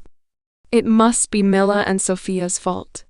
They must have somehow provoked Charlotte, or worse, Mila had used the wolfsbane she had acquired last time on Charlotte, and this was just Charlotte's way of taking revenge. My body shuddered when I thought Charlotte had gone through the same thing as Mila did now. She must be in so much pain, which made me angry at Mila. Alpha Hayden, one of the doctors, suddenly approached me. I snapped out of my reverie and gave him a cold look, making him tremble and cower. "What?" I barked at him. We don't have a way to save them. We are not capable enough to do it. We can't get rid of the wolfsbane on their wounds and in their blood," he said with a trembling voice. "But the doctor from the Mooncrest Pack might be able to save them. He is the best doctor on the continent. I think you should get the Mooncrest Pack's doctor to come here." The Mooncrest Pack was famous for having the best doctor who could cure nearly every wound and disease. My dad, who stood near us, heard the doctor's words. "Hayden, you should go to the Mooncrest Pack and ask Charlotte to lend us their doctor," Dad said. "Talk to her gently. Don't force her," my dad added, which shocked the life out of me. It seemed Dad knew how important Charlotte was now that she was the heiress of the second strongest pack. Before the doctor and my dad told me to go get the Mooncrest Pack's doctor to come here and save Mila and Sofia, I had already had it in my mind to go there. We needed their doctor to save Mila and Sofia. It was an undeniable fact. I also had other reasons to go to the Mooncrest Pack. After being rejected so many times by Charlotte to see her and practically being ignored by her, this was my chance to see her. I didn't want to admit it, but deep in my heart, I had a strange feeling of missing her and was desperate to see her. "Don't worry, Dad. I'll try my best to persuade Charlotte to lend us their doctor," I promised my dad. Everyone knew it was kind of an impossible task. Mila had provoked and hurt Charlotte so many times it would be difficult to convince her to lend us her doctor. But I had to try my best, as it was the only way to save Mila and Sofia now. Everyone looked at me with expectations in their eyes. They were placing their hopes on me. Without further ado, I left the infirmary and got into my car to drive to the Mooncrest Pack. My heart started pounding at the thought of meeting Charlotte after so long of not seeing her. Alpha Charlotte. Alpha Hayden is here. A guard mind linked me. Send him away, I reply without hesitation. He's determined to see you. He said it's important, the guard said. I sighed in annoyance. He must know that I was the one who hurt Mila and Sofia and was going to ask me to apologize. Well. He had been trying to meet me ever since the Alpha's meeting, but I had always turned him down. Since this was important, I might as well see him and show him my stance. Send him to my study, I told the guard. All right, Alpha, the guard replied, and I closed the mind link. A while later, I heard 2 sets of footsteps and could smell Hayden's scent before he even entered my study. The guard knocked, and I answered, "Come in." The door was opened, and my guard appeared before bowing to me, letting Hayden enter and closing the door behind him, giving me and Hayden privacy to talk. I looked at Hayden and was in a daze for a few seconds. He was still as handsome as ever, wearing a pair of black pants and a white shirt with the sleeves rolled to his elbows, showcasing his strong forearms, and a few buttons of his shirt were opened, giving me a peek of his muscular chest. I snapped out of my daze and suddenly had a sense of impatience. I didn't give him any respect by standing up from my seat behind my desk. Instead, I flipped my hair over my shoulder and folded my hands over my breasts. Hayden, I'm sure you came here to meet me because of Mila and Sofia. I admit that I was the one who asked the waiter to give them drinks laced with wolfsbane and let some of my members attack them and purposely sprinkled wolfsbane on their wounds, I admitted, before he could say anything. But as I'd said many times, I will never apologize to Mila. Or Sofia. Mila ambushed Olivia and me a while ago, letting some of your members attack us. And guess what? She sprinkled wolfsbane on my wounds, and when I was weakened and could move, she tried to stab my head with a knife. She tried to kill me. If not for Olivia's members coming to rescue us at the critical moment, I would have died in Mila's hand, I said with hatred and disdain. I waited for him to ask me to apologize to Mila and Sofia, as he had always done. But to my surprise, he just stood there saying nothing while staring at me with a complex expression. His action, or lack thereof, made me speechless. I had told him everything I wanted to say, so I stood up and walked toward the door, intending to leave, but his hand grabbed mine. I turned around to see him and sneered, "What do you want? I told you I won't apologize to them. Charlotte, I come here to tell you we need your doctor's help," he said gently. I gaped at him. This was the first time he had ever used a gentle tone while talking to me. But his words made me realize that he was doing it so that I would lend him the Mooncrest Pack's famous doctor to treat Mila and Sofia. To tell you the truth, even our doctor is unable to clean wolfsbane from wounds, and especially from those that had been ingested. I mocked him with a lie. Hayden frowned upon hearing my words, and his expression turned cold. "Charlotte, I know you are lying to me. Let your doctor come with me to treat Mila and Sofia, or you'll know the consequences of defying me." He turned into his usual arrogant and cold self and threatened me. Instead of being afraid of his threat, I laughed out loud. "Hayden, what do you think you can do to me? Hurt me? Are you sure you are brave enough to do anything to me and led the Red Claw Pack to be annihilated by the Mooncrest Pack because of it? I'm the alpha of the Mooncrest Pack. I don't have to obey any of your demands. And my answer regarding letting my doctor go to your pack is still no," I sneered and stood my ground. Hayden suddenly slammed me to the wall with enough force to knock the breath out of me, but not enough to hurt me. "Charlotte, Mila is my family. She was once your sister-in-law. Why are you always being merciless?" He snarled. Merciless? I was being merciless? His words somehow felt like a knife that stabbed on my heart. I felt a pain in my heart and couldn't stop the tears that started to gather in my eyes. Hayden was shocked, looking at my teary eyes, and stepped back. His expression turned awkward, and he seemed not to know what to do. Hayden. I tried to show him I was strong, not letting the tears fall, and that his words didn't hurt me, but my trembling voice betrayed me. You said that I'm merciless?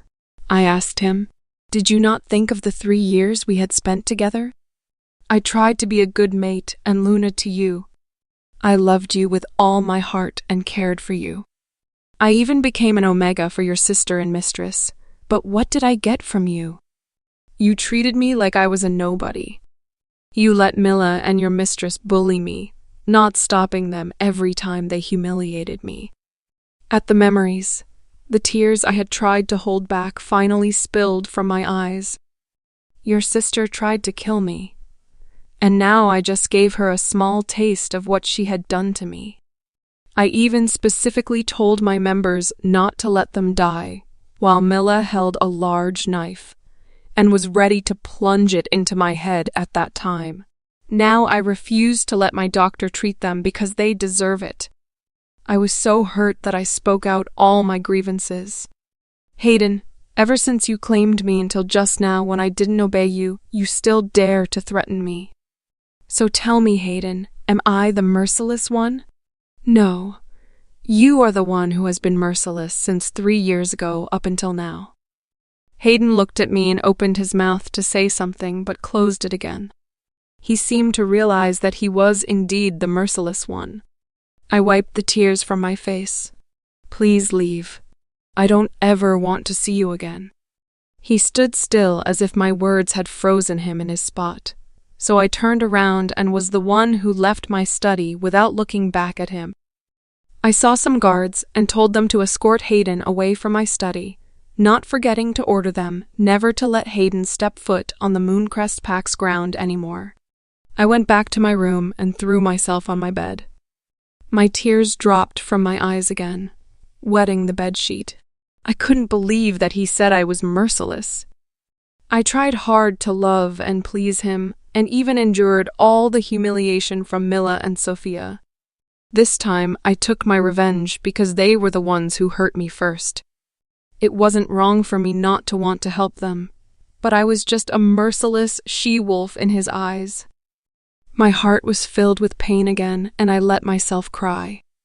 After my tears dried, my heart turned colder than before. I wouldn't back down anymore. Hayden was a bastard who didn't know how to cherish his mate, and instead thought of his mate as merciless.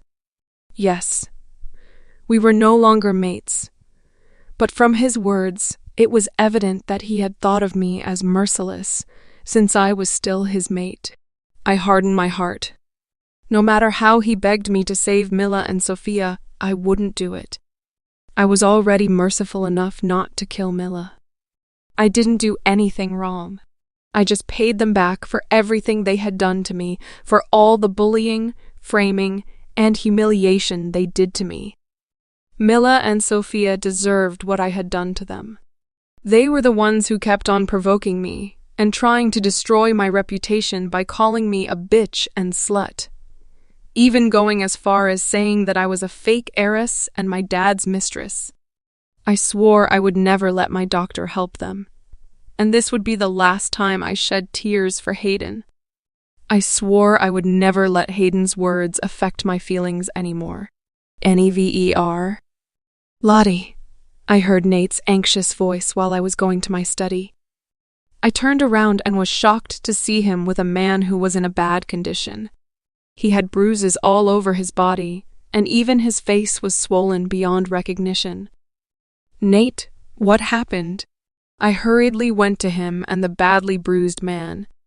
The badly wounded man spoke before Nate could answer me. Alpha Charlotte, I am a doctor from the Red Claw Pack and Nathaniel's friend. I was surprised to hear that he was a doctor from the Red Claw Pack. What caused him to be bruised beyond recognition? I was unable to help or cure Mila and Sofia, so Alpha Marcus punished me and was going to revoke my position as the Pack's doctor and make me into an Omega, he explained, as though he could read my mind. I wasn't surprised to hear that Alpha Marcus punished him. Alpha Marcus, aka Hayden and Mila's dad, was known to be ruthless. It wasn't out of his character to punish this doctor, especially when it concerned his beloved daughter-in-law. I had no other choice but to ask for Nathaniel's help since I know that he is close to you. I'm sorry, Alpha Charlotte, but I really have no other choice. If I don't bring back a doctor who could cure Mila and Sofia, I'll be doomed. The doctor apologized with a guilty expression. You don't have to apologize. It's not your fault. You only want to keep your profession as a doctor to help and cure people. I can understand your thought and distress, I assured him. The doctor looked at me with shock, but it soon turned into one of gratitude. You are not going to let the Moon Crest Pack's doctor cure those bitches, are you? Nate growled, as though he would be angry if I let the Moon Crest Pack's doctor cure Mila and Sofia. No, I won't, I said with determination. Then, Nathaniel, can you help me? You are a great doctor, too. I'm sure you can cure them, the doctor asked, in a careful tone. I'm not going to cure those bitches. Nate growled again. They are Charlotte's enemy. I was grateful that Nate was loyal to me, but as I looked at the badly bruised doctor, my heart was filled with a dilemma. If Nate didn't help him, the doctor would lose his position and become an Omega. It wouldn't be a surprise if, when he became an Omega, he would be abused. For a doctor, curing and saving people's lives were their passion. Could I let this doctor let the purpose of his life? After careful deliberation, I sighed and turned to look at Nate. Nate, I think you should help him, I told him. Nate looked at me as if I had gone crazy.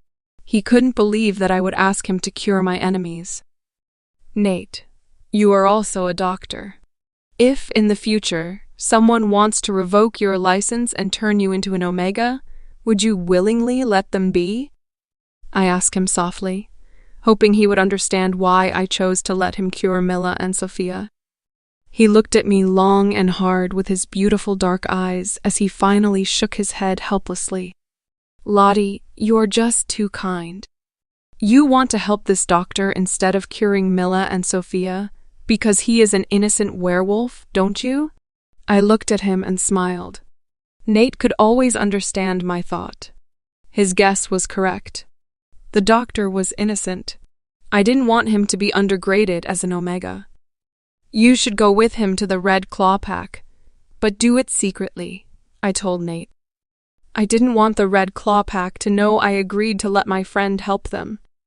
The doctor could take the recognition as the one who cured Mila and Sofia. It wasn't a big deal for me and Nate. Nate nodded, understanding my thought and agreeing with my request for him to help cure Mila and Sofia. But Lottie, Nate said, and looked at me with hesitation. I raised an eyebrow at him. He never hesitated to say anything to me. What he was going to say now must be difficult for him to convey to me. Just tell me, I told him when he still didn't continue his sentence. It seemed really difficult for him to tell me what was on his mind. I looked at him calmly and unleashed a little bit of my alpha aura toward him to show him that I had become impatient. Even though he wasn't from my pack, an alpha unleashing their aura could still affect even those who were not from their pack. He sensed my alpha aura and knew I was impatient, and it was important for him to tell me what he was thinking. I need you to come with us to the Red Claw Pack, he finally said. I frowned, not understanding his purpose in asking me to go with them. Why would I need to go with them? I need your blood, just a drop will do. You have an alpha blood. Alpha blood is powerful and can help in curing their wounds, whatever the wounds on the surface, or in curing their failing organs, he explained. WHAT? My eyes widened in disbelief. To ask Nate to help them was one thing, but to let them have my blood, even only a drop. They were my enemies. They had been torturing me. To give them my blood seemed far too good for them. Sensing my reluctance, Nate didn't say anything. He didn't even try to persuade me into giving my blood. He knew I hated Mila and Sofia. He was only saying it because he knew my blood was precious and could really help them. But he still gave the last decision to me. As I was lost in thought, the doctor from the Red Claw pack suddenly dropped to his knees, shocking both me and Nate. "Doctor, what are you doing?" I reached out to help him get back to his feet, but he shook his head and grabbed onto my hands tightly. "Alpha Charlotte, please come with us to the Red Claw pack. Please help me. I don't want to be an Omega. Being a doctor is my life purpose. I can't be an Omega," he begged me with tears streaming down his face. I knew he was scared of losing his life purpose, but, "Please, Alpha Charlotte, I really don't want to be an Omega. They will abuse me my whole life if that happens." The doctor started sobbing. I glanced at Nate only to see him sigh helplessly. As a doctor himself, Nate could sympathize with this bruised and battered doctor. Looking at the doctor's hands that were grabbing mine, I realized some of his fingers were crooked. It was obvious that Alpha Marcus had broken some of his fingers. I became angry. How heartless was Alpha Marcus to break a doctor's fingers? For doctors, their hands and fingers were important. They needed them to perform their duties, such as doing surgeries. I looked at the pitiful doctor again. "Please, Alpha Charlotte. Please, help me. You are my only hope," he kept begging me. In the end, I nodded and agreed to go with them. Nate helped me to pull the doctor to his feet, and the doctor kept bowing and thanking me. "I'll be sure to repay your kindness, Alpha Charlotte. If you need my help, just come to me. I'll do it as long as it's within my capabilities." I smiled at him and asked him to lead us to his car. "Lottie, are you sure you want to do this?" Nate asked me softly. "I'm not helping Mila and Sofia. I'm helping your friend. It would be a pity if they made him into an Omega. Alpha Marcus is just too ruthless, and I can't bear the thought of him being abused all his life," I answered Nate. Nate placed his hand on my bead and rubbed it lovingly. "You are really kind, Lottie. The Moon Crest Pack is lucky to have an alpha like you." I sighed helplessly while feeling Nate's loving touch. "We need to be discreet when we reach the Red Claw Pack. I don't want them to know that we are helping them," I told both Nate and his friend. "Leave it to me, Alpha Charlotte. You don't have to worry about it," the doctor said confidently, and he drove us toward the Red Claw Pack. I still couldn't shake off the image of Charlotte's tears and the pain in her eyes when I asked her why she was always merciless. Her words also kept replaying in my mind. Thinking of our 3 years together, I remembered that Mila used to humiliate Charlotte. Even Sofia did too. They really treated her like an Omega while she was supposed to be their Luna. Yet Charlotte always complied with all their demands and never complained at all. And I, as her mate and the alpha of the pack, didn't do anything to protect my Luna. I even told her once that what Mila said about her being poor was true. Thus, there was nothing I could do to defend her. The thought made my heart feel uncomfortable, and I rubbed my hand over my heart, not knowing how many times I'd done it ever since I had divorced Charlotte. "You deserve it," Rhett mocked me. "You deserve to be ignored by her and feel hurt."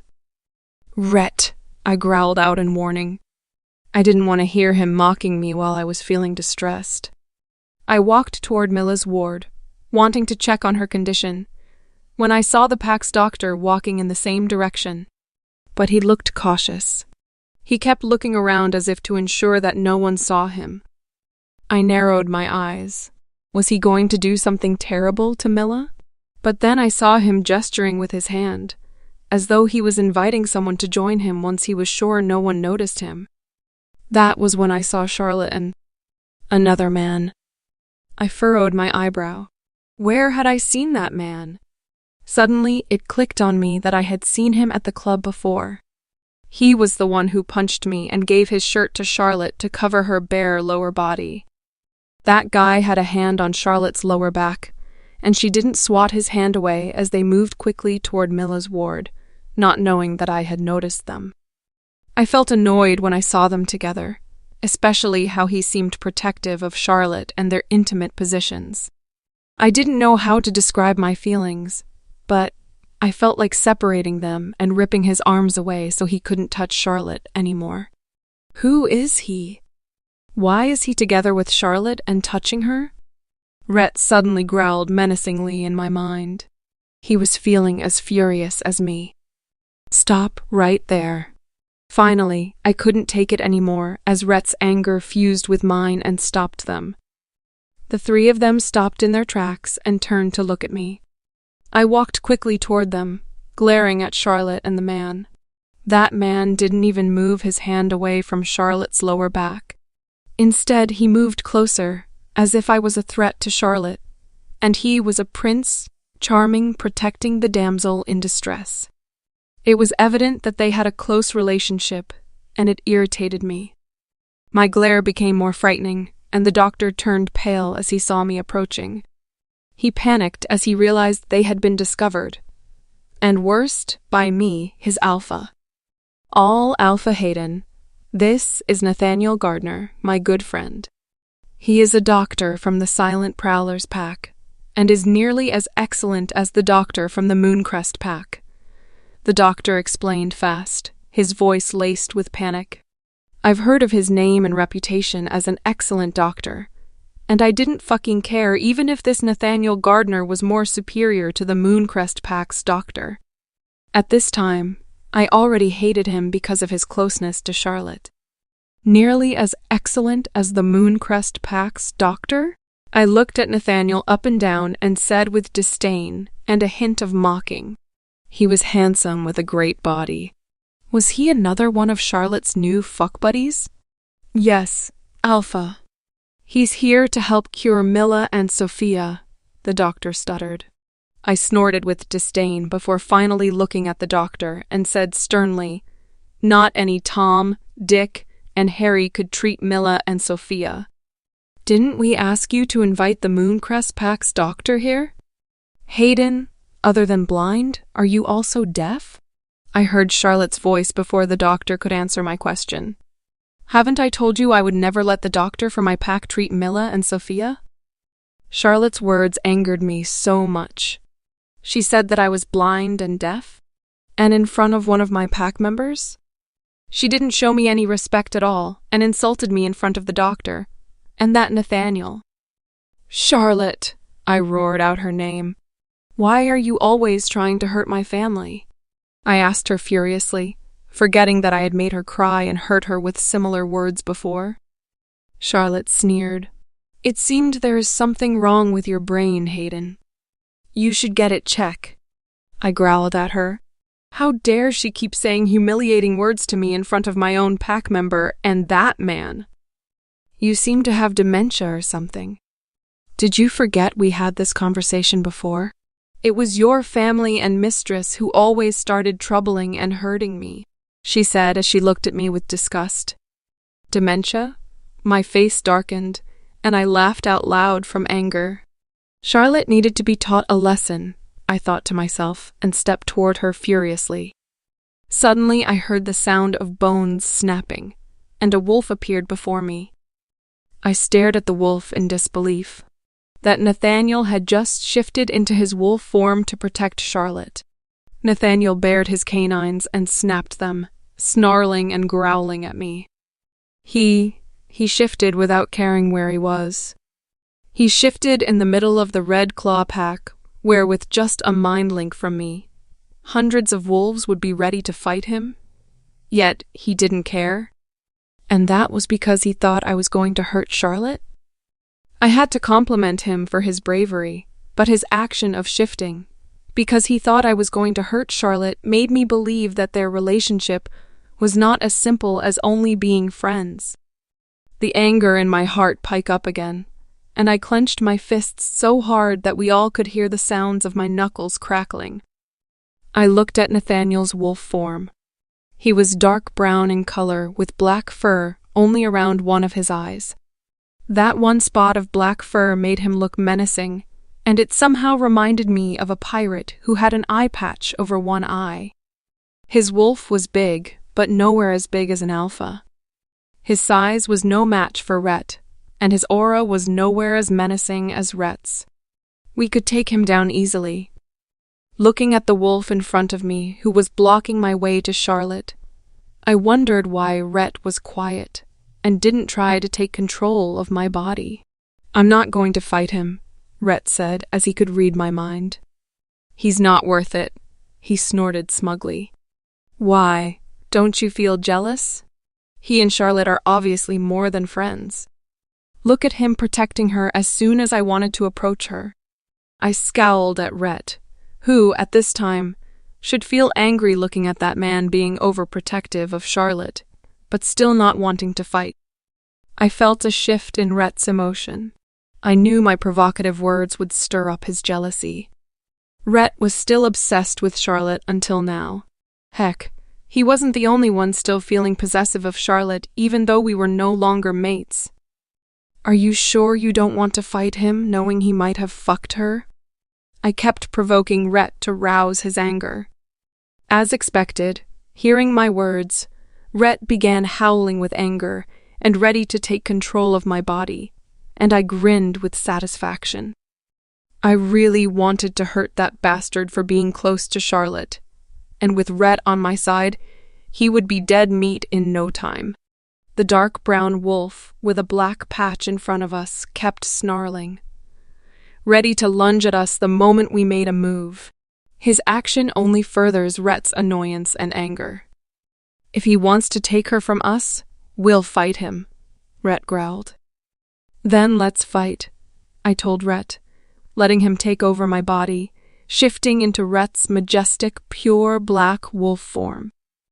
I was stunned when I saw Nate shift into his wolf form. I didn't expect him to shift just because Hayden was coming toward me with rage in his eyes. I never knew Nate could be so protective. Kai, his wolf, was beautiful in my eyes, especially because of the black fur surrounding one of his eyes.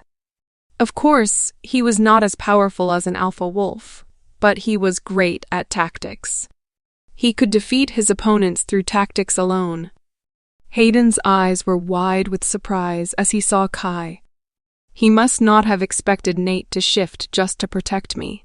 I saw him grin as if he was going to enjoy fighting Kai, or it might be because he looked down on Kai.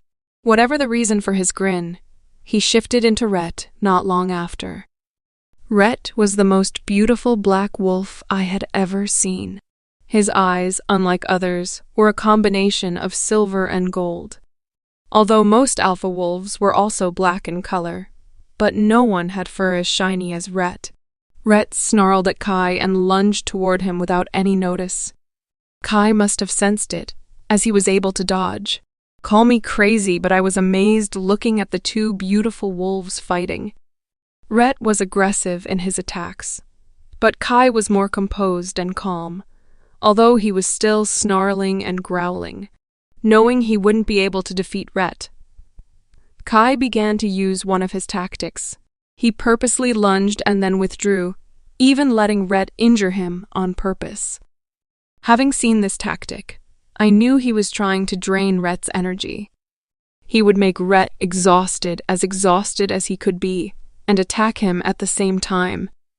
Since Rhett was the type to attack ruthlessly, he didn't realize what Kai was doing. It was really amazing to see Kai in action. Their battle was fierce, with both of them sustaining many injuries. The claw marks and red blood dripping from their wounds only made them look more wicked. "Alpha Charlotte, you have to stop them. This is the Red Claw Pack." "It wouldn't be good for Nathaniel," the doctor said nervously. Only then I remembered that we were indeed in Hayden's territory, and the doctor was right. If Hayden asked his pack members to come, Kai would be dead for sure. What's happening here? Suddenly, I heard a booming, angry voice before I could ask Nate to stop fighting. Alpha Marcus. The other wolf is Nathaniel Gardner, the excellent doctor from the Silent Prowlers pack, and Alpha Charlotte's friend. I was the one who asked them to come help in curing Milla and Sofia. Please stop them from fighting, or the hospital will be ruined, the doctor explained and begged Hayden's father. I looked around and saw that the walls of the hospital had many claw marks, and some were even dented. But there wasn't much destruction. I felt Alpha Marcus's gaze on me, and I returned his gaze indifferently. He wasn't my father-in-law anymore, and his pack was weaker than mine. I didn't have to be afraid of him anymore. He opened his mouth, and I was ready for his anger, but what he said shocked me. "Hayden, Rhett, stop fighting this instant," he said with his alpha tone. Rhett was jumping toward Kai, but suddenly stopped short before he reached Kai. He snarled and shifted back into Hayden. I saw Nate shift back after he saw Hayden's human form. I blushed, looking at the two perfectly muscular naked men. Both Nate and Hayden were panting and injured. They looked exhausted, more so Hayden, because of Kai's tactic during their fight. "Quick, bring some clothes for Nate," I told the doctor. I sensed Hayden's disappointment, as I only cared about Nate and not him. But I didn't care. The doctor looked at Alpha Marcus as if seeking for permission, and hurried to find clothes for Nate after Alpha Marcus nodded at him. "Hayden, what do you think you were doing? Why were you fighting with Nathaniel Gardner? Don't you want your sister and Sofia to be cured? And he is Charlotte's friend. You shouldn't make trouble for Charlotte and her friends." Alpha Marcus scolded Hayden. I was shocked beyond words. As far as I could remember, Alpha Marcus always looked down on me. He was always strict and would make things difficult for me. So, him scolding Hayden and siding with me at this moment was unbelievable. The doctor came at this time and brought 2 sets of clothing. Nate and Hayden quickly wore their clothes, and I heaved out a sigh of relief. It was uncomfortable to be surrounded by 2 handsome, naked men.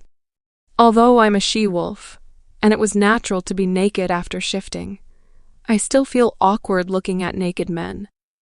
My wrist was suddenly grabbed, and I saw Hayden's angry face. "What's your relationship with him?" I looked straight into his bottomless dark eyes and lied smoothly. "Nate is my second-chance mate." Hayden froze upon hearing my answer, and I saw Nate's surprised expression from the corner of my eyes. Luckily, he went along with my lie. He grabbed Hayden's wrist and pushed it away from mine before taking me into his arms. "Don't touch my girl," Nate growled threateningly. He touched my hand and lifted it to check the bruise that had formed on my wrist because of Hayden's tight grip. "Are you okay, Lottie? Does it hurt?" he asked with concern. "No, it doesn't hurt." I shook my head. It would heal in a while, so it didn't matter. Nate then took me in his arms again. "It's good that you are not hurt, or I'll blame myself. But you have to tell me if it hurts, okay? You don't have to pretend to be strong in front of me," he said dotingly and placed a loving kiss on my forehead.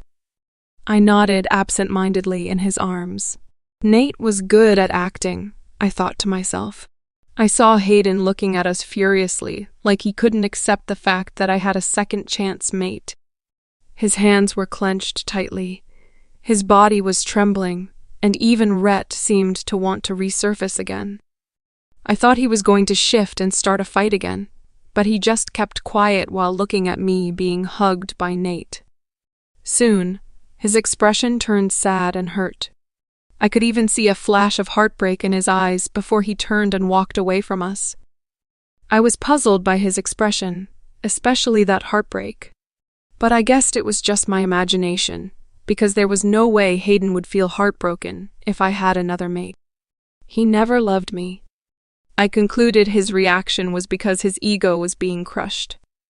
A cold alpha with a massive ego like him who was still possessive toward his ex-mate could only feel that way because he couldn't take the fact that his ex-mate was still able to find another mate.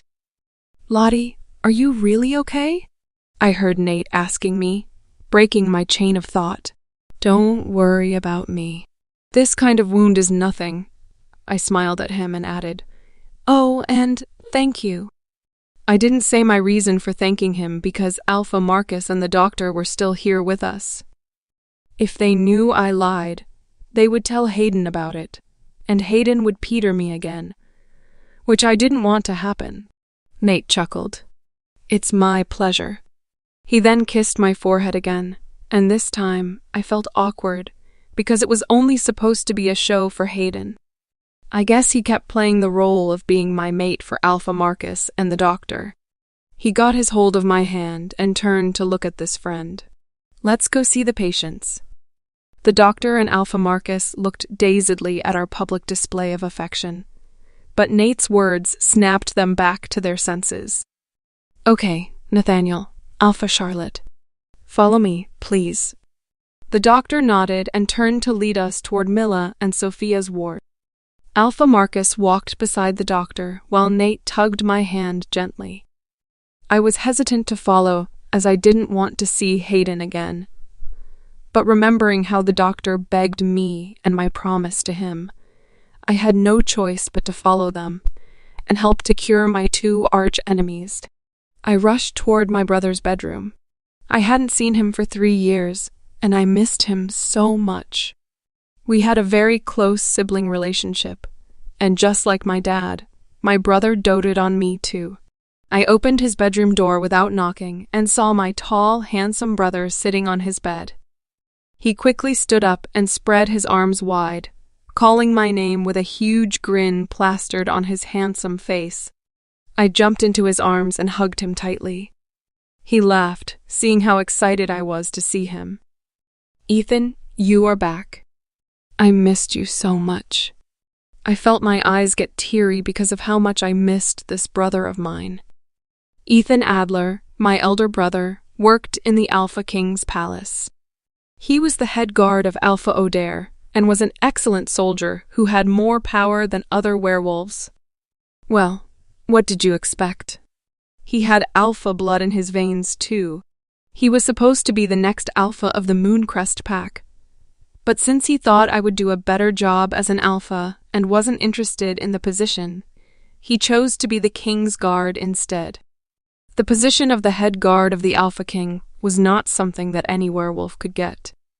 As the head guard, he was respected by all werewolves, including all the alphas from all the packs in this world. "I missed you too, little Lottie." He lifted me and twirled us around. I laughed with happiness and amusement as my brother still treated me like a small child. He set me down and placed his hands on my shoulders. "Let me see how much you've grown." I rolled my eyes. "Ethan, I'm way past the age of still able to grow." He laughed and rubbed the top of my head.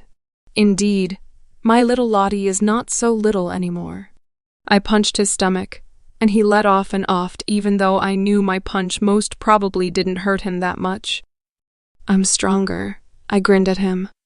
He laughed again as he rubbed the spot that I had just punched. He took my hand and sat me on the bed. "Lottie, I heard about you and Hayden. Are you sure? You want to divorce and break the mate bond with him?" he asked with a serious and concerned expression. I was stunned by his question. Didn't he know? "You don't know that I've done both?" I asked in surprise. His eyes widened as if he couldn't believe I dared to do both of those things. I couldn't blame him, though. He knew how much I loved Hayden. I wasn't happy with him. His family and pack members treated me as if I'm an Omega instead of their Luna. I shrugged nonchalantly. "I heard about that. Didn't know it was true," he mumbled. "But are you happy now?" "What can I not be happy about? I'm back in my pack and no longer need to hide my identity. I have Dad and my friends who love me. And now you are here too." I smiled reassuringly at him. He scrutinized me to see if I was telling the truth. Seeing my relaxed and happy expression, he breathed out in relief. That's good. Hayden doesn't deserve you, as he didn't know how to cherish you.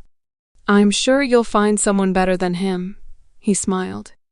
I just laughed at him, thinking I wasn't really in the mood to have another mate, but I couldn't tell him that. He wanted me to be happy. If I told him I didn't want another mate, he might feel sad imagining I'd grow old alone, and I didn't want my brother to worry. Lottie, I'll bring you out tonight to celebrate my return and help you to forget everything about Hayden, he said with an excited grin. I laughed again. So many people thought I was still hurt because of separating from Hayden and tried to cheer me up. Okay, I agreed happily. It had been too long since we last had fun together. That night, he brought me to a nearby bar. Lottie, I heard someone calling me when I alighted from Ethan's car. I turned around and was surprised to see Nate. You are also here? Ethan asked me to come. He grinned. Nathaniel, Ethan greeted Nate enthusiastically. Ethan, good to see you, Nate replied with the same enthusiasm. They clasped hands and gave each other a man hug. I didn't know why, but my brother seemed to like Nate out of all my other friends, even more than Leo. They had always had a good relationship ever since they knew each other. Let's go in, Ethan said, and took my hand while Nate took my other hand. I smiled helplessly. I felt like a small child with my hands being held by two grown men. Ethan had booked a table at a corner of the bar, where it was more private. Let me get you guys a drink, Nate offered, just as Ethan and I sat down. He knew our preferred drinks, so he just left to order them from the bartender. To our surprise, Ethan and I saw Hayden and Noah sitting at the table across from us. When they saw us, they stood up and walked to our table. Hayden was about to speak, but I stopped him with a cold gaze. Noah looked at my brother, whose face was hidden under a shadow, and began mocking me. Charlotte, it seemed Mila and Sofia are right about you. You are such a slut, always horny, and keep hooking up with different men in such a short period of time. Suddenly, I saw a flash of movement, and the next thing I saw was Noah sprawling on the floor with his nose bleeding. Hayden, keep your dog in line. Teach him how to speak properly so he won't bark out such disgusting nonsense, my brother snarled at both Hayden and Noah. Wow, my brother had just punched Noah in the face and sent him flying a meter away. I had the urge to applaud and praise my brother, but held it in. This wasn't the time to do it. Noah struggled to stand up while wiping the blood that had flowed down to his chin. His face contorted and he snarled at my brother, but stopped when he saw Ethan's face. Clearly, he realized who the man sitting with me was and wouldn't dare to retort, much less attack back. He was no match for Ethan, either in strength, reputation, or rank. Everyone respected Ethan, but Noah had just insulted him indirectly when he mocked me. It was already merciful for my brother to just punch him in the face and not beat him black and blue. Ethan, I want to go home, I told my brother, even though we had just arrived and hadn't even had the chance to drink or have fun. I just wanted to escape and not be involved in this mess. My brother stood up to go with me, but I stopped him. I want to have alone time. He was reluctant to let me go alone, but agreed when he saw my determination and annoyance. I walked straight toward the exit without sparing a glance at the two dickheads who had ruined my mood. Lottie, suddenly Nate caught up with me. Don't be unhappy or annoyed. Don't let them ruin your mood, he said as he followed me. Nate seemed to always know what I was feeling or thinking about. Let's take a walk, shall we? I'll accompany you so you have someone to vent your anger at, or we can just stay quiet, your choice. The fresh night air can also help to clear your mind, he offered in his usual gentle tone. We were still standing at the bar's entrance, and I regarded him silently. I knew he was trying to spend time alone with me as he wanted to pursue me, but I didn't feel like talking to or being accompanied by someone at the moment, especially not with someone who obviously wanted me to choose him as my next mate. I wasn't looking for a mate, and I didn't feel the same way as he did. I just regarded him as a close friend and didn't want to give him hope. I was about to decline his offer, but before I could say the words, I saw Hayden striding toward us, his body radiating with a deathly aura, and his face full of anger. The moment Noah was sent flying by a punch, I saw the face of the man with Charlotte. It was Ethan Adler, her brother, and the head guard of the Alpha King. That stupid Noah, disrespecting someone he shouldn't have.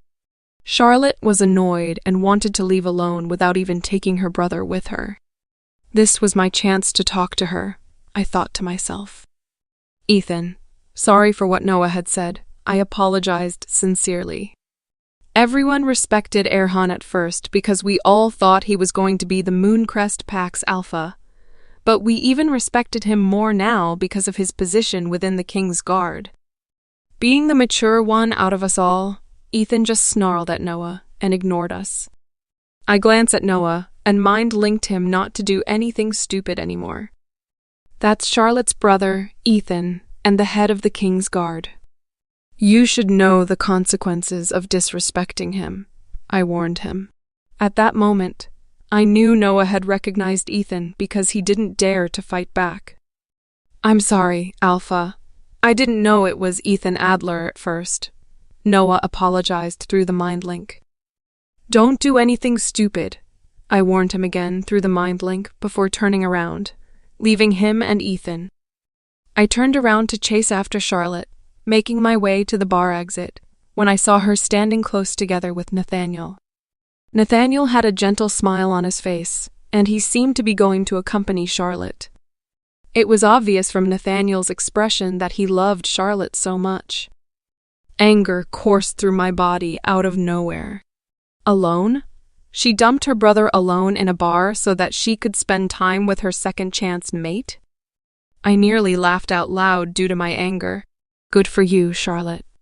You even dared to lie to your brother, who always doted and pampered you for the sake of that bastard second-chance mate of yours. I strode quickly toward them with a murderous aura and an angry look. I hated how he looked at her. I hated how he was her second-chance mate. I hated how she seemed so comfortable with him. I hated that they were standing so close together. I grabbed Charlotte's hand when I reached them and wanted to yank her away from Nathaniel. I didn't want them to be together. Hayden, what the fuck do you think you are doing?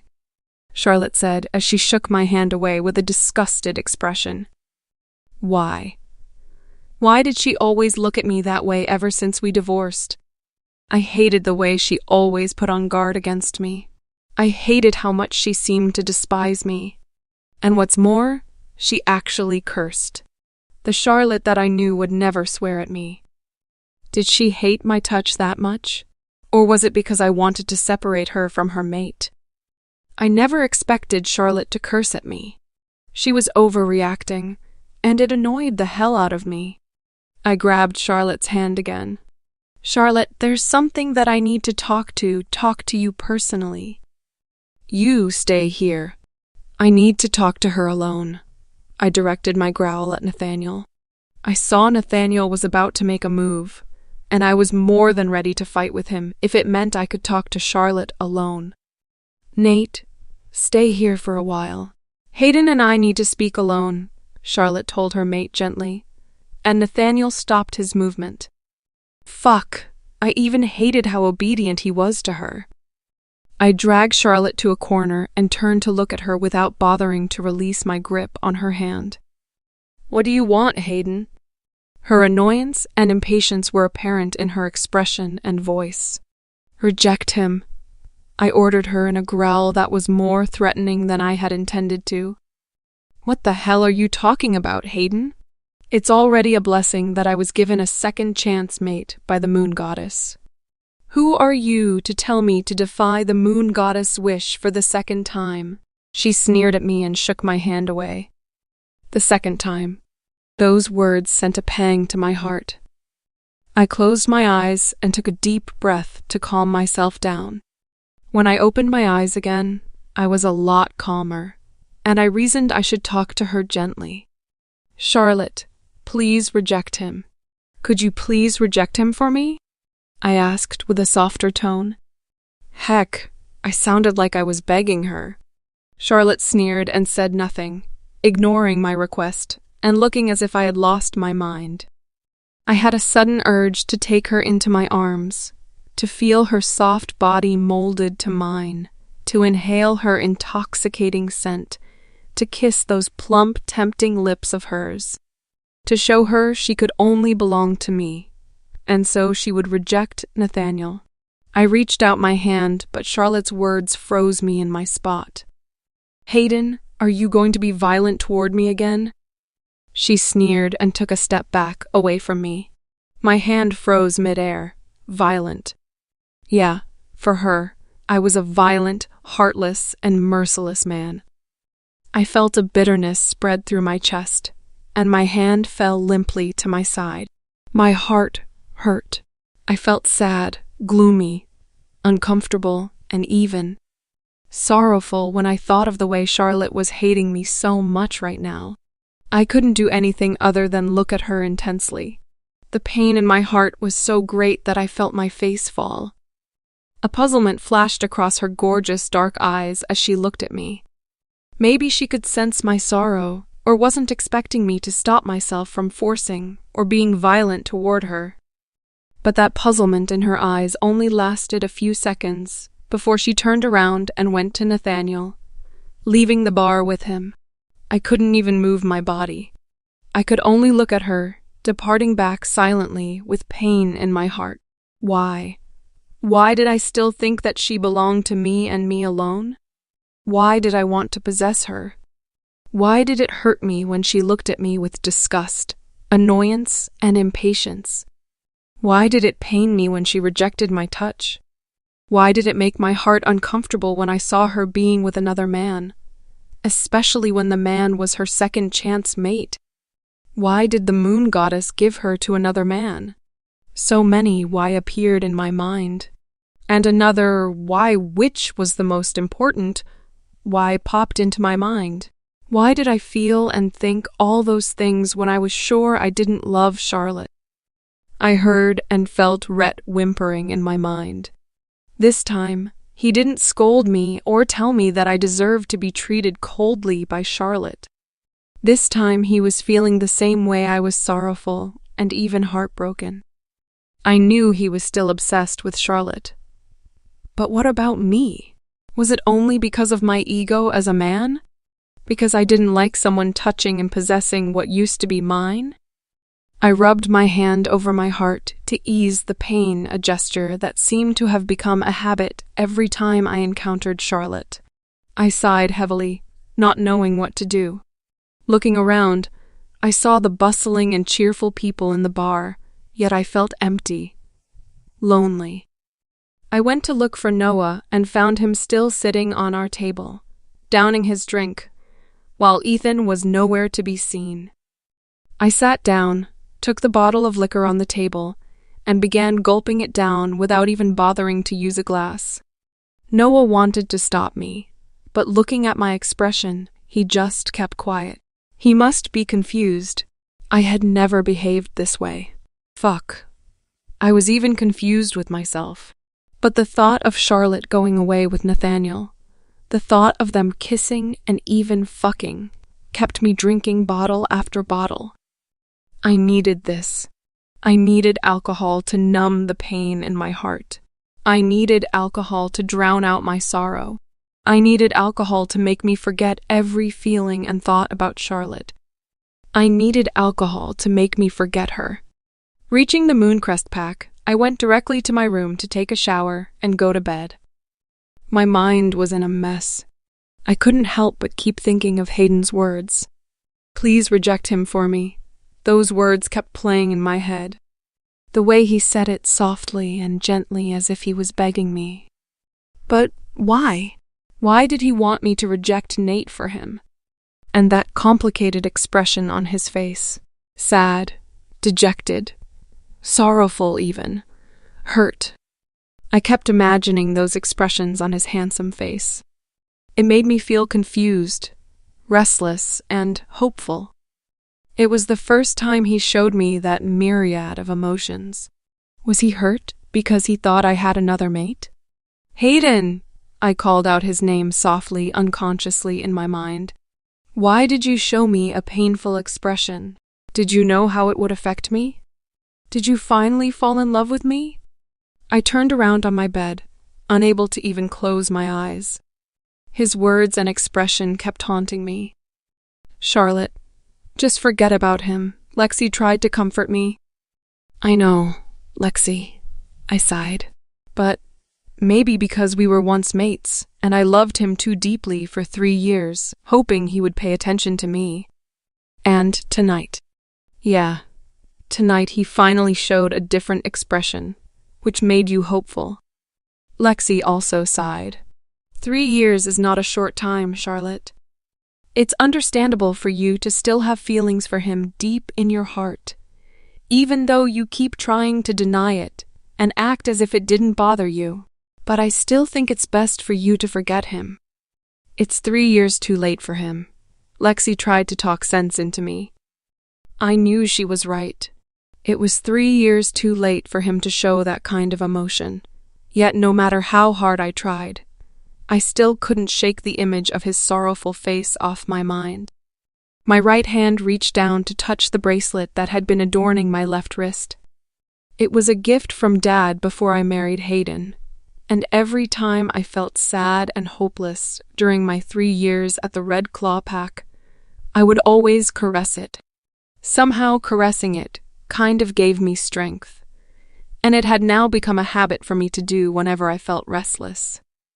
And this time I subconsciously did it, only to find that there was no bracelet on my left wrist. I frowned.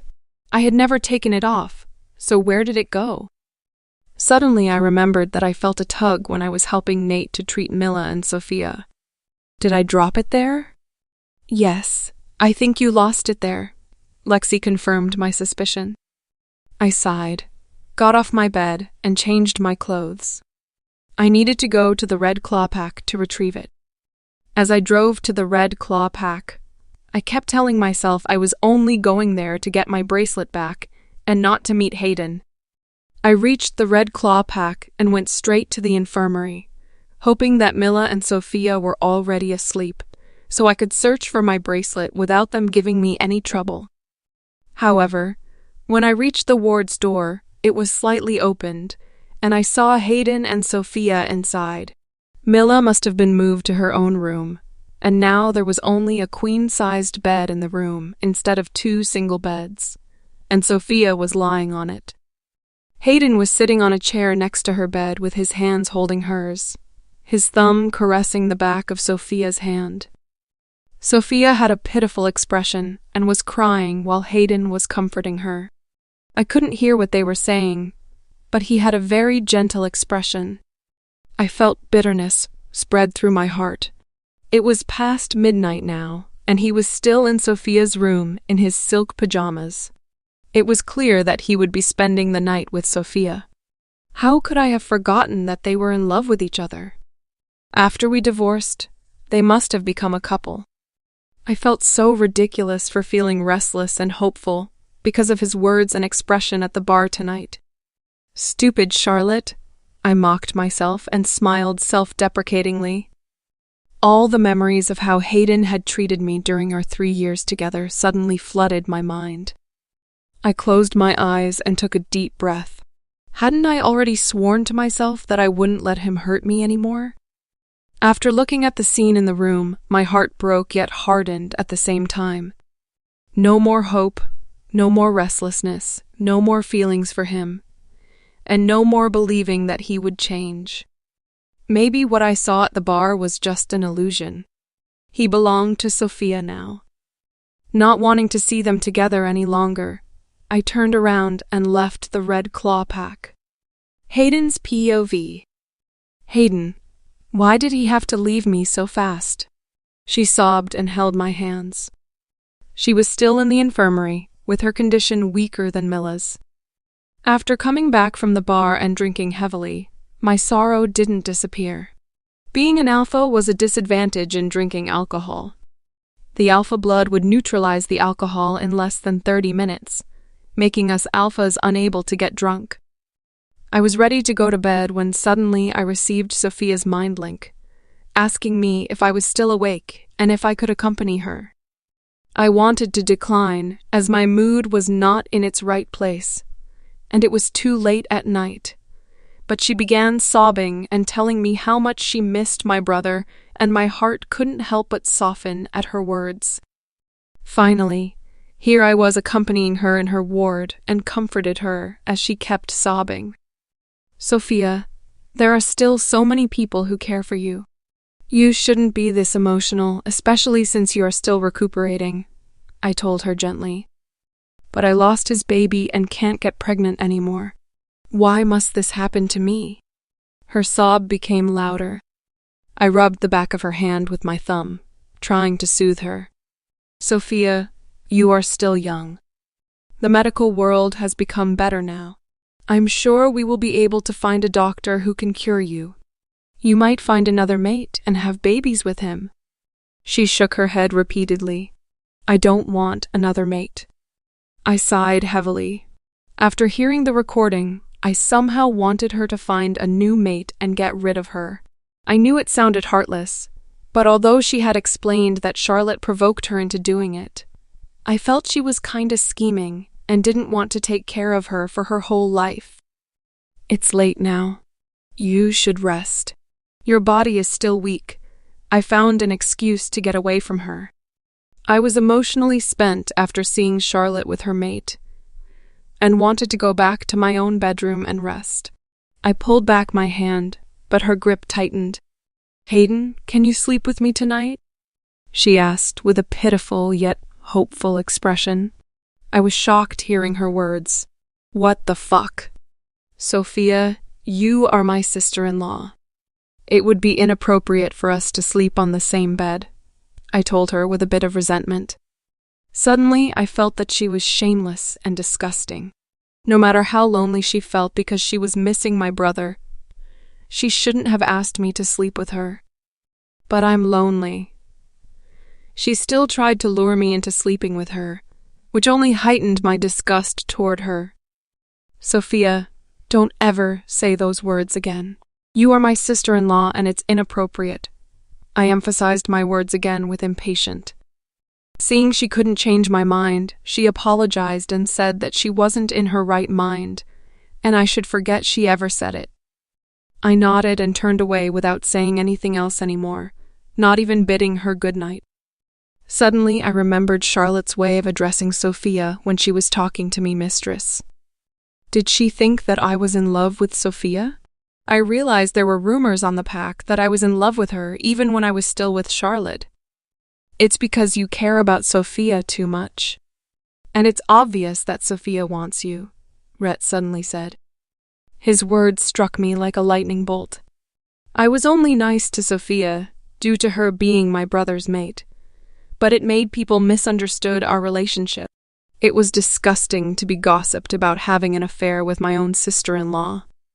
As I walked nearer to the door, I smelled Charlotte's scent, but I knew it was just an illusion. She had found a new mate and would never came back to me. Suddenly I saw something shiny on the floor. I bent down to pick it up and realized it was Charlotte's favorite bracelet. I caressed the bracelet and decided to keep it. After all, I had regretted throwing away all the things she had given me, except for our wedding picture, and this bracelet was the only thing I had of hers now. I would keep it as a cherished treasure. I walked toward my bedroom with another kind of determination to keep myself away from Sofia, so there wouldn't be any rumors about us anymore, and to stop Charlotte's misunderstanding.